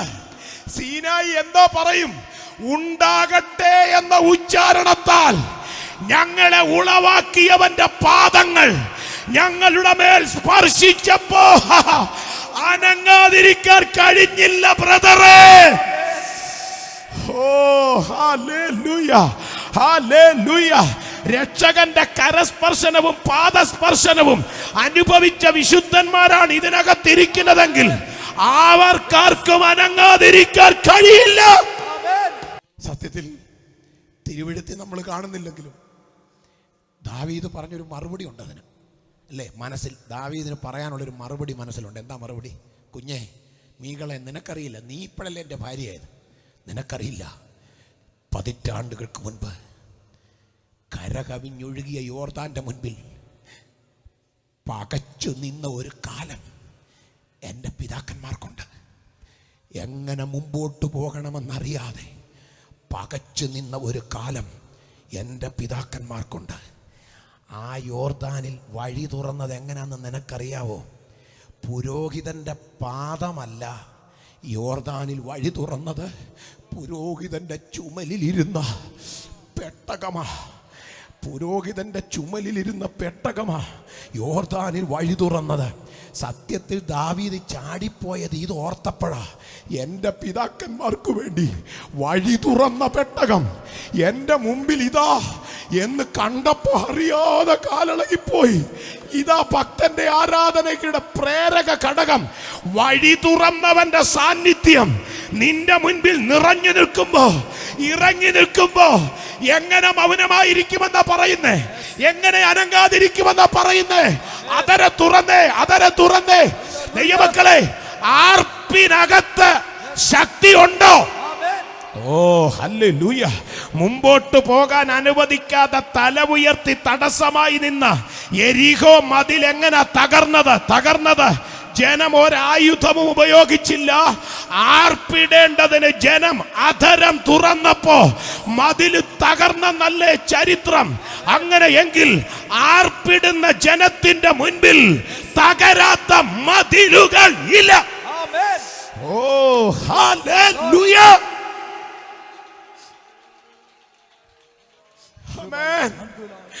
മാർഗങ്ങളുണ്ട് ദൈവത്തിന്റെ പക്കൽ മാർഗങ്ങളുണ്ട്. കെരീത്തിൽ ഏലിയാവിന് അപ്പം കൊടുക്കാൻ ദൈവം നിയോഗിച്ചതൊരു കാക്കയെ. നിനക്ക് മനസ്സിൽ സ്വപ്നം കാണാൻ പോലും പറ്റാത്ത ചില മാർഗം ദൈവം നിനക്ക് വേണ്ടി കണ്ടുവച്ചിട്ടുണ്ടെന്നല്ലേ അതിൻ്റെ അർത്ഥം. ഞാൻ ഇങ്ങനെയുള്ള ദൂതിലൊക്കെ പിടിച്ച് തൂങ്ങിക്കിടക്കുന്ന ഒരു ഉപദേശിയാണ് കേട്ടോ. കാരണം പ്രോത്സാഹിപ്പിക്കാൻ ആരുമില്ലെങ്കിലും, കൈത്താങ്ങൾ തരാൻ ആരുമില്ലെങ്കിലും, ഒരുപാട് ഏറുകൊള്ളുന്നുണ്ടെങ്കിലും പിടിച്ചു നിൽക്കുന്നത് സ്വന്തം കഴിവ് കൊണ്ടല്ല, ദൈവത്തിൻ്റെ വചന വെളിപ്പാടിൽ പിടിച്ചു കിടക്കുക. എനിക്കൊരു കാര്യം ഉറപ്പാ, ആഹാബിന് ഏലിയാവിനെ ഇഷ്ടമല്ല, ഇസബേലിന് ഏലിയാവിനെ ഇഷ്ടമല്ല, കണ്ടാൽ കൊല്ലാൻ നടക്കുക. പക്ഷെ ആ ഏലിയാവിനെ ഇഷ്ടമുള്ള ഒരു സ്വർഗമുണ്ട്. ആ ഏലിയാവിന് വേണ്ടി പുതിയ മാർഗങ്ങൾ ആവിഷ്കരിക്കുന്ന ഒരു ദൈവമുണ്ട്. നിന്നോടുള്ള ഇഷ്ടക്കുറവ് കൊണ്ട് കുടുംബത്തിലുള്ളവർ പോലും നിന്നെ അകറ്റി നിർത്തുന്നതിൽ മനസ്സ് വേദനിക്കുന്ന ദൈവ പൈതലേ, നിന്നോട് പ്രിയമുള്ളവനാ ഈ രാത്രി ഇടപെടുന്നത്. നിനക്ക് വേണ്ടി അവൻ മാർഗങ്ങൾ കരുതി വച്ചിരിക്കുന്നു. ഇസബേലും ആഹാബും നിനക്കെതിരെ വാളിന് മൂർച്ച കൂട്ടുമ്പോ നിന്നെ മാനിക്കാനുള്ള പുതിയ മാർഗങ്ങൾ ആവിഷ്കരിക്കുക എന്റെ ദൈവം. ഓ, ഈ കർത്താവിനെ മഹത്വപ്പെടുത്തുവാൻ, ഈ കർത്താവിനെ അധരം തുറന്ന് മഹത്വമർപ്പിക്കുവാൻ അന്തരാത്മാവിൽ ആവേശമുള്ള ദൈവമക്കൾ, ഹൃദയത്തിൽ സന്തോഷമുള്ള ദൈവമക്കൾ ഇന്ന് രാത്രി കർത്താവിന് മഹത്വം കൊടുക്കട്ടെ.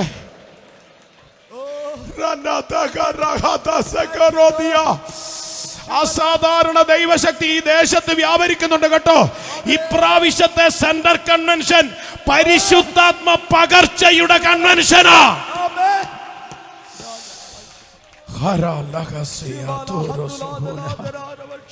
Thank the Lord. Amen. ഞാൻ ആ ഭാഗം പഠിക്കുമ്പോൾ ഓർത്തിട്ടുണ്ട്, ഈ ദൈവം ഉപയോഗിക്കുന്ന ദൈവദാസന്മാർക്കൊക്കെ മാത്രമേ കാക്കയുടെ കയ്യിൽ നിന്നൊക്കെ മേടിച്ച് തിന്നാനുള്ള കൃപ ഉണ്ടാകത്തുള്ളൂ. കാക്കയുടെ കയ്യിൽ നിന്ന് മേടിച്ച് തിന്നുമോ? ആര് തിന്നും? നമ്മൾ തിന്നും. എന്തായാലും കാക്ക മിനി കവറിനകത്തൊന്നും ആയിരിക്കത്തില്ല ഈ അപ്പം ഇറച്ചിയും കൊണ്ടുവന്നെന്നാണ് ഞാൻ വിശ്വസിക്കുന്നത്. 50 രൂപ പണ്ടത്തെ 50 പൈസയുടെ മിനി കവറിനകത്തെ അതിൻ്റെ ആ കാലയിൽ അള്ളിപ്പിടിച്ചാണ് ആയിരിക്കും ഈ അപ്പം ഇറച്ചിയും കൊണ്ടുവന്നത്. അതും മേടിച്ച് തിന്നണമെങ്കിൽ സാധാരണ കൃപ മതിയോ? എന്നാ കൃപ? നമ്മൾ ആദ്യം കൊണ്ടുവരുന്ന ആളിൻ്റെ കളറ് നോക്കും.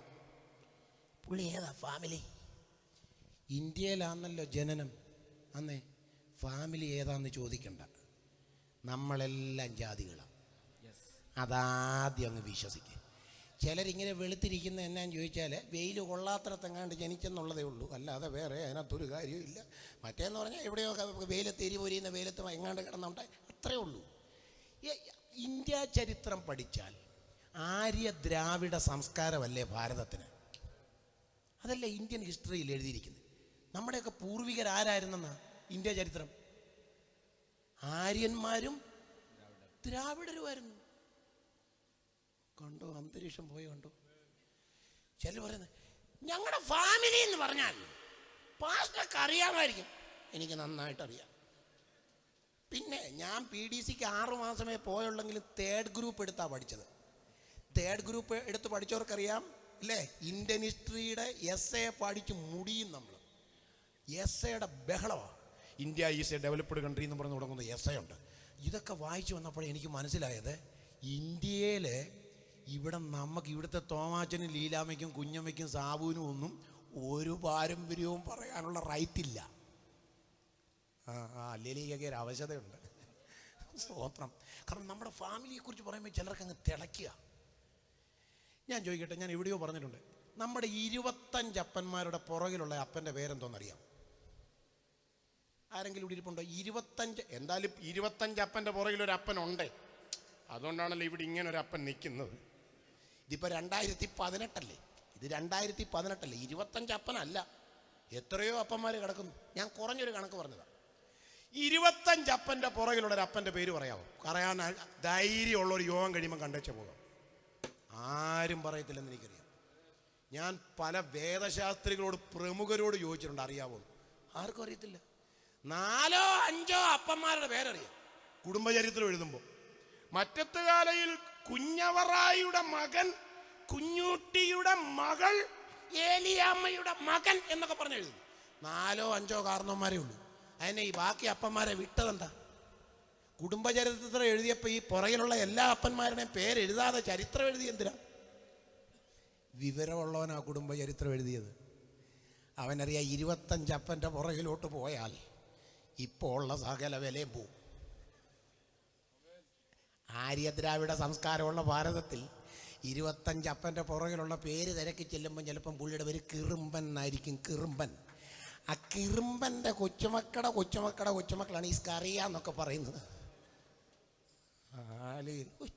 എനിക്കറിയത്തില്ല, ചിലർ രക്ഷിക്കപ്പെട്ട ദൈവസ്നേഹത്തിൽ വന്നിട്ടും ദൈവകൃപ വന്നിട്ടും കുടുംബം പറയുക. ദൈവം തമ്പുരാനെ ഓർത്ത് ഞാൻ പറയാം, അവർ രക്ഷിക്കപ്പെട്ടവരല്ല.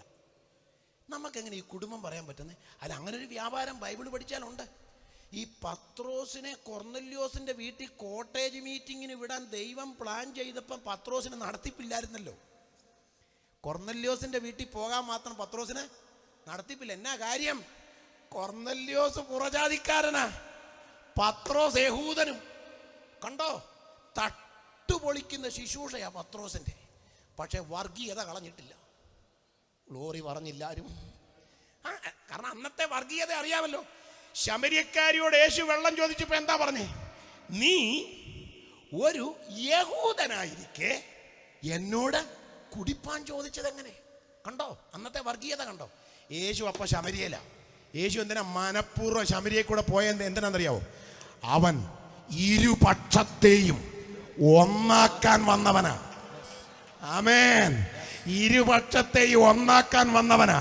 അല്ലാതെ നമ്മുടെ ഇടയിൽ നടക്കുന്നത് പോലെ 3 വർഷം കൂടുമ്പം കേരളത്തിലെ ദൈവദാസന്മാരെയും ദൈവമക്കളെ പാനല് തിരിച്ച് 4 5 ആക്കാൻ വന്നവനല്ല. ഇതിപ്പം ഞാൻ പറഞ്ഞ ചിലപ്പോൾ മീഡിയയിൽ വരാൻ സാധ്യതയുണ്ട്. ഹല്ലേലൂയ, വരട്ടെ. ഗ്ലോറി പറഞ്ഞില്ലാരും. പ്രിയരെ, തെറ്റെന്ന് പറ. ജനത്തെ ഗ്രൂപ്പ് തിരിക്കാൻ എവിടാ വ്യവസ്ഥ? ജനത്തെ പാനല് തിരിക്കാൻ എവിടാ വ്യവസ്ഥ? ഇത് പാപമാണെന്ന് പഠിക്കണ്ടേ? ഇത് പാപമാണെന്ന് പറയണ്ടേ? പാപത്തിന് വോട്ട് ചെയ്യാൻ പോകാമോ?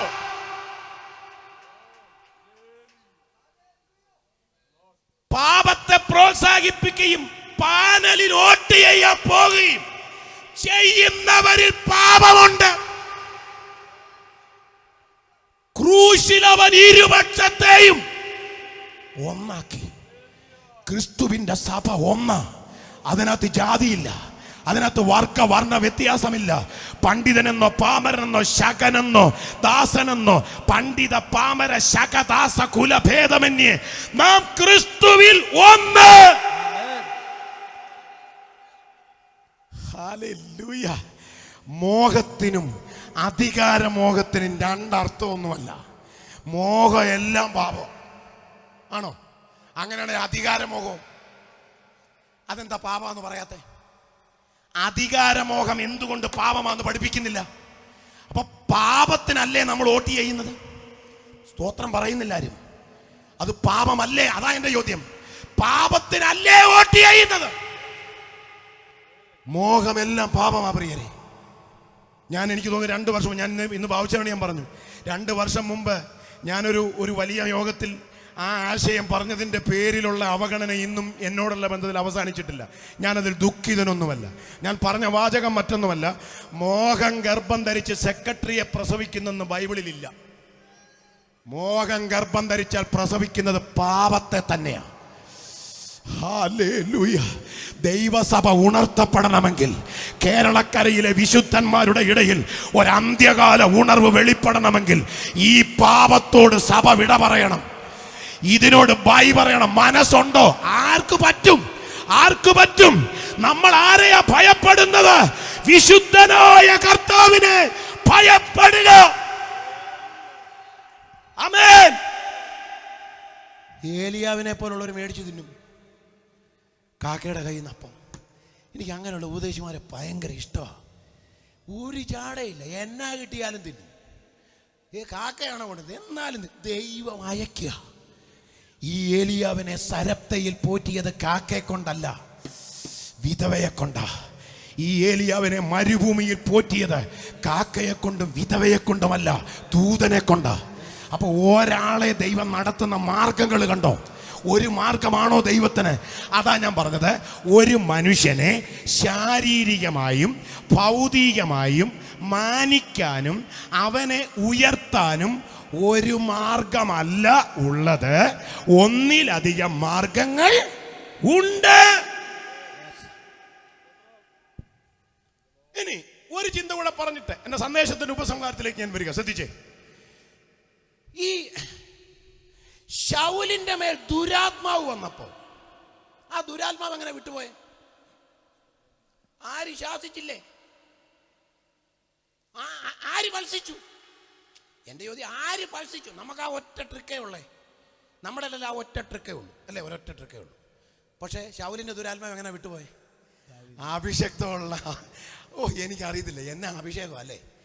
അഭിഷേകമുള്ളവൻ കയ്യിലോട്ട് ആ ഗിറ്റാർ എടുത്ത്, ഗിറ്റാറിന് ഞാൻ പറഞ്ഞോളൂ, കിന്നരം അങ്ങോട്ട് എടുത്ത് അതിൻ്റെ കമ്പികളിൽ കർത്താവിൻ്റെ തേജസ്സുള്ള മുഖത്തേക്ക്, കാരണം ദാവീദിൻ്റെ പ്രത്യേകത അറിയാമല്ലോ, കർത്താവിനെ കാണാനുള്ള ഒരു കൊതിയനാണ്.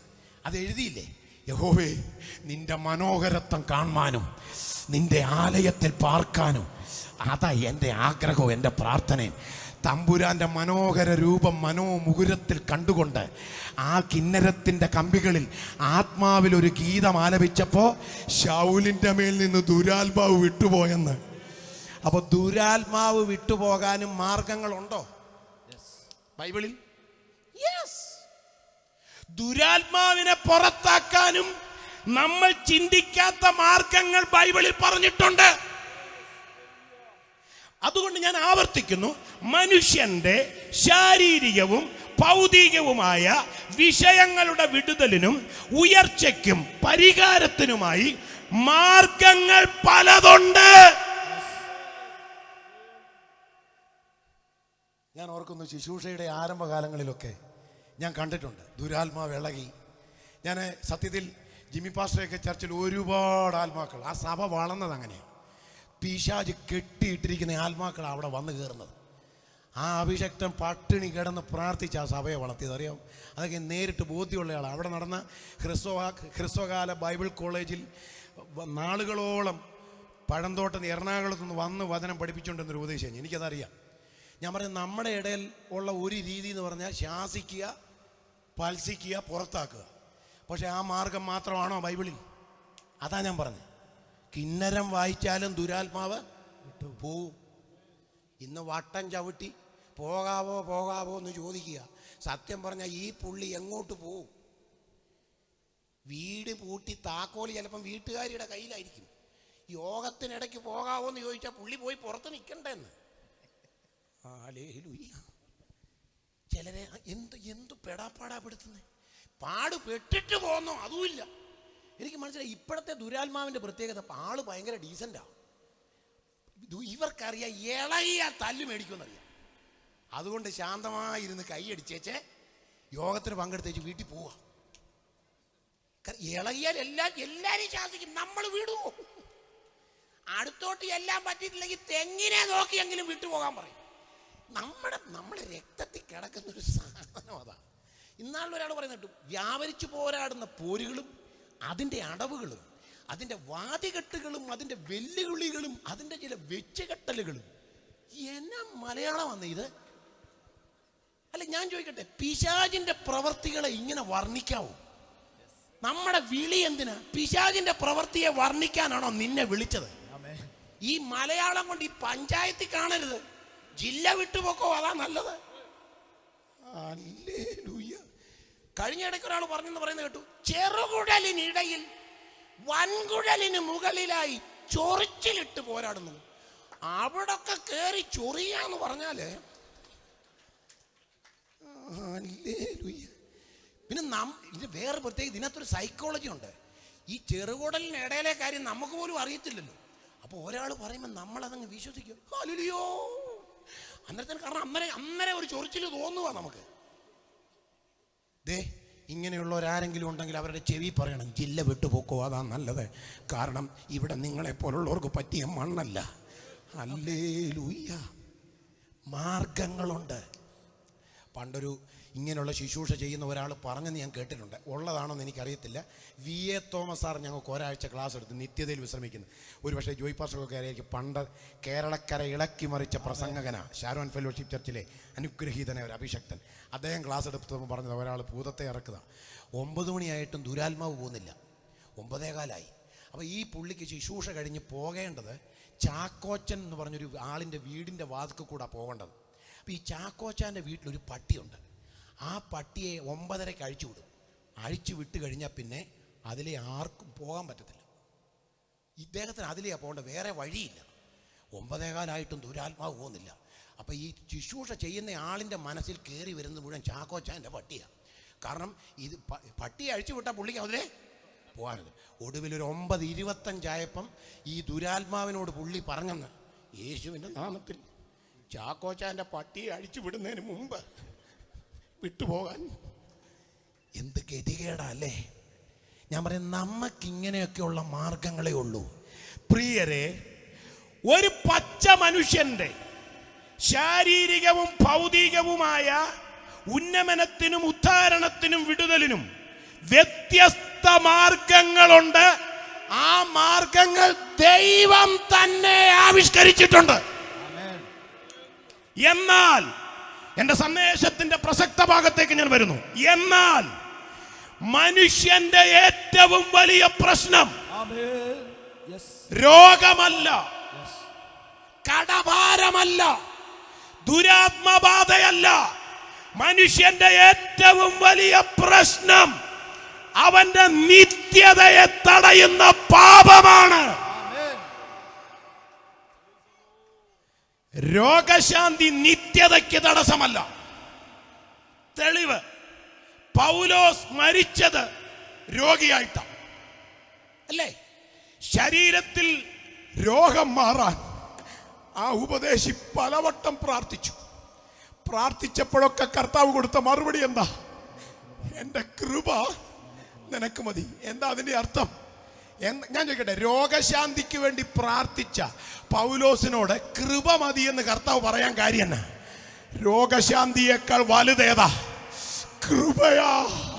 എനിക്കറിയാം, ഇതിനകത്ത് പലരും ഇരിക്കുന്നത് കഴിവ് കൊണ്ടല്ല, ആരോഗ്യം കൊണ്ടല്ല, കൃപ കൊണ്ടാ. കൃപ കൊണ്ടാ എന്ന് പറഞ്ഞ കർത്താവ് പറഞ്ഞതിന്റെ അർത്ഥം മറ്റൊന്നല്ല. രോഗശാന്തി ലഭിച്ചിട്ട്, ശ്രദ്ധിച്ചോണം, രോഗശാന്തി ലഭിച്ചിട്ട് കൃപയില്ലാതെ അവസാനിച്ചാൽ നീ നിത്യതയിലെത്തത്തില്ല. എന്നാൽ രോഗശാന്തി ഇല്ലെങ്കിലും കൃപയിൽ അവസാനിച്ചാൽ, എത്ര പേർക്ക് ദൈവമക്കൾക്ക് ആശയം മനസ്സിലായി? രോഗശാന്തി ഇല്ലെങ്കിലും നിന്റെ ജീവിതം കൃപയിൽ അവസാനിച്ചാൽ നിനക്കുള്ളതാ നിത്യത. ഞാൻ ഈ നിലയിൽ ഈ സന്ദേശം അവതരിപ്പിച്ചപ്പോൾ ചിലർക്കൊരു തെറ്റിദ്ധാരണയുണ്ട്, ഞാൻ രോഗശാന്തിക്കൊക്കെ എതിരാണോ. പ്രിയരെ, വചനത്തെ വചനമായി തന്നെ നിങ്ങൾ ശ്രദ്ധിച്ചെന്ന എൻ്റെ വിചാരം, മുൻവിധിയില്ലാതെ. 989 മുതൽ രോഗശാന്തി എന്താണെന്ന് അനുഭവിക്കുന്ന ഒരു ശരീരമായത്. എനിക്ക് അബ്നോർമൽ ബീറ്റ്സ് ഉണ്ടാകാറുണ്ട്. ശ്രീചിത്ര മെഡിക്കൽ സെന്ററിൽ 12 പ്രാവശ്യം മേജർ ചെക്കപ്പിന് അഡിക്റ്റായ ഒരു സഹോദരനാണ് ഞാൻ. ഹോൾട്ടർ ടെസ്റ്റ് 4 പ്രാവശ്യം ചെയ്ത ഹോൾട്ടർ ടെസ്റ്റ് അറിയാമോ? നമ്മുടെ ഹാർട്ട് ബീറ്റ്സ് റെക്കോർഡ് ചെയ്യുന്ന ഒരു മിഷനാണ്, ടേപ്പ് റെക്കോർഡർ പോലെ. നമ്മുടെ ചെസ്റ്റെ ഫിറ്റ് ചെയ്ത് നമ്മളെ ഇവിടെ 24 മണിക്കൂർ നേരത്തിന് അത് 4 പ്രാവശ്യം ചെയ്തതാ, 12 പ്രാവശ്യം എക്കോ ചെയ്തതാ. പക്ഷേ കഴിഞ്ഞ 11 വർഷമായി ഞാൻ ചെക്കപ്പിന് പോയിട്ട്, ആയുഷ്കാലം മുഴുവൻ ചെക്കപ്പിന് ചെല്ലണമെന്ന് പറഞ്ഞ ശ്രീചിത്രയിലെ ഡോക്ടേഴ്സ് എന്നെ വിട്ടിരിക്കുന്നു. 11 വർഷമായിട്ട് ഞാൻ പോകാത്തതിൻ്റെ കാര്യം എന്നാണെന്നറിയോ? ഇത്രയും ചെക്കപ്പ് ചെയ്തിട്ടും സ്പെസിഫിക്കായ ഒരു ട്രീറ്റ്മെൻറ്റ് എനിക്ക് അവർ ഇതുവരെ തന്നിട്ടില്ല, ഒരു മെഡിസിൻ എനിക്ക് ഇതുവരെ എഴുതിയിട്ടില്ല. പക്ഷേ എനിക്ക് ഈ beats, abnormal beats, irregular beats ചില സമയത്തുണ്ടാകാറുണ്ട്. ഒരു പക്ഷേ ഭാവിച്ചാൻ അതറിയാം. ഹൃദയം നമ്മൾ ഓടി കിതയ്ക്കുമ്പോൾ ഇടിക്കുന്നത് പോലെ വെറുതെ ഇരിക്കുമ്പോൾ ഹൃദയം ഇടിക്കും. അപ്പോൾ നമ്മുടെ ശരീരം തളരും. പക്ഷെ കഴിഞ്ഞ 11 വർഷമായി ഞാൻ പോകുന്നില്ല. അതിൻ്റെ കാരണം ഞാൻ പറയാം. ആരോഗ്യം ഉണ്ടായിട്ടല്ല ഈ യാത്രകൾ ചെയ്യുന്നത്. ഇന്ന് രാത്രി ഇവിടെ നിൽക്കുന്നതിൻ്റെ പേര് ആരോഗ്യമെന്നല്ല, ബലഹീനതയിൽ കവിഞ്ഞു വരുന്ന ദൈവകൃപ, ദൈവകൃപ അത് ഇതിനകത്ത് വ്യാപരിക്കുന്നുണ്ട്. രോഗശാന്തി നിന്നെ നിത്യതയിലെത്തിക്കത്തില്ല, എന്നാൽ കൃപ നിന്നെ നിത്യതയിലെത്തിക്കും. കർത്താവിനോട് പറ, ഇന്ന് രാത്രി രോഗശാന്തിയെ വെല്ലുന്ന ദൈവകൃപയുടെ ഒരു പകർച്ച എൻ്റെ മൺകൂടാരത്തിൽ ഇന്ന് രാത്രി തരാൻ, ഈ രാത്രി മഞ്ഞ് പെയ്തിറങ്ങുന്നത് പോലെ വിശ്വസിക്കുന്നവർക്ക് വേണ്ടി ആ കൃപയുടെ പകർച്ച ഇതിനകത്ത് അയക്കാൻ എൻ്റെ കർത്താവ് ശക്തൻ. ശക്തൻ അത് ഏറ്റെടുക്ക, കൃപ ഏറ്റെടുക്ക. ആ പദത്തിന് ഒത്തിരി അർത്ഥമുണ്ട്. ഞാൻ അതിൻ്റെ വേദശാസ്ത്ര വിശകലനത്തിലേക്ക് പോകുന്നില്ല. ഒറ്റ വാക്ക് പറയാം. കാരണം കൃപയാലല്ലോ നിങ്ങൾ വിശ്വാസം മൂലം രക്ഷിക്കപ്പെട്ടിരിക്കുന്നത്. അപ്പോൾ വിശ്വാസം നമ്മിൽ നിന്നുണ്ടായതാ, കൃപ ദൈവം തന്നതാ. ദൈവദത്തമായ കൃപയും എന്നിൽ കേൾവിയാലുണ്ടായ വിശ്വാസവും ഒന്നിച്ചു സമ്മേളിച്ചപ്പോഴാണ് എനിക്ക് ആത്മരക്ഷ ലഭിച്ചത്. അപ്പൊ എന്നെ ആത്മരക്ഷയിലേക്ക് നയിച്ച പ്രധാനപ്പെട്ട ഘടകം ഏതാ? ദൈവം തമ്പുരാന്റെ കൃപയാ. അത് നഷ്ടപ്പെട്ടിട്ടുള്ള രോഗശാന്തി നിനക്ക് വേണ്ടെന്നാ കർത്താവ് പറഞ്ഞത്. കൃപ മതി കുഞ്ഞേ, നിനക്ക് കൃപ മതി. അസാധാരണ ദൈവകൃപയുടെ ഒരു പകർച്ചയ്ക്കായി ഇന്ന് രാത്രി ധ്യാനം തങ്ങളെ തന്നെ ഏൽപ്പിച്ചു കൊടുക്ക്. സ്തോത്രം. കർത്താവിനോട് പറ, കർത്താവിനോട് പറ. ഞാൻ കർത്താവിനോട് പറഞ്ഞൊരു വാചകം അതാ, കർത്താവേ, രോഗശാന്തിയുള്ള ശരീരം കൊണ്ട് കൃപയില്ലാതെ ശുശ്രൂഷിച്ച് അവസാനിക്കുന്നതിനേക്കാൾ എനിക്ക് പ്രിയം രോഗശാന്തി ഇല്ലാത്ത ഒരു ശരീരം കൊണ്ട് കൃപയോടുകൂടെ ശുശ്രൂഷ അവസാനിപ്പിക്കുന്നതാ എന്ന് കർത്താവിനോട് പറ. ഹല്ലേലൂയ. നോക്കിക്കേ, പത്രോസ് പടകിൽ നിറങ്ങുക. എന്താ? വെള്ളത്തിൽ കൂടെ നടക്കണം. എനിക്ക് വെള്ളത്തിൽ കൂടെ നടക്കണം. പത്രോസിനെ പിന്തിരിപ്പിക്കാൻ നോക്കിക്കേ നിങ്ങൾ. പത്രോസ്, വെള്ളത്തിൽ പടകാ സുരക്ഷിതം. വെള്ളത്തിൽ പടകാണ് ജീവിതത്തിൽ സുരക്ഷിതം. പക്ഷേ നീ നിന്റെ സേഫ് സോൺ ഉപേക്ഷിക്കുക. ഇപ്പം നീ നിന്റെ സേഫ് സോൺ ഇപ്പൊ ഉപേക്ഷിക്കുക. പടകിൽ നിന്ന് ഇറങ്ങുക. നീ കാണിക്കുന്ന മണ്ടത്തരമാണെന്ന് പറയും പത്രോസിനോട്. എന്നാ എൻ്റെ ചോദ്യം, പത്രോസ് എന്തു പറയും അതിന് മറുപടി? വെള്ളത്തിൽ പടകിലിരിക്കാതെ പത്രോസ് വെള്ളത്തിലേക്ക് ധൈര്യപൂർവ്വം ഇറങ്ങുന്നതിന്റെ കാര്യം എന്നാ? വചനം അറിയാവുന്നവർക്ക് അറിയത്തില്ലേ എന്നാ കാര്യം? യേശു നിൽക്കുന്നത് വെള്ളത്തിലാ. യേശു ഇപ്പം നിൽക്കുന്നത് കടലിലാ. യേശു എവിടെ ഇല്ല? യേശു പടകിലില്ല. അതായിരിക്കും പത്രോസിന് പറയാനുള്ള മറുപടി. ഞാൻ വെള്ളത്തിൽ ഇറങ്ങാൻ തിടുക്കം കൂട്ടുന്നതിൻ്റെ കാര്യം, യേശു ഇല്ലാത്ത പടകിനേക്കാൾ എനിക്കിഷ്ടം യേശു നിൽക്കുന്ന കടലാ. ഓ ഹല്ലേലൂയ. കൃപയില്ലാത്ത ശുശ്രൂഷ, കൃപയില്ലാത്ത ആരാധന, കൃപയില്ലാത്ത ജീവിതം, കൃപയില്ലാത്ത പാട്ട്, കൃപയില്ലാത്ത വാക്കുകൾ, ഇതിനോട് വിട പറ. ഈ രാത്രി കൃപ ഏറ്റെടുക്ക.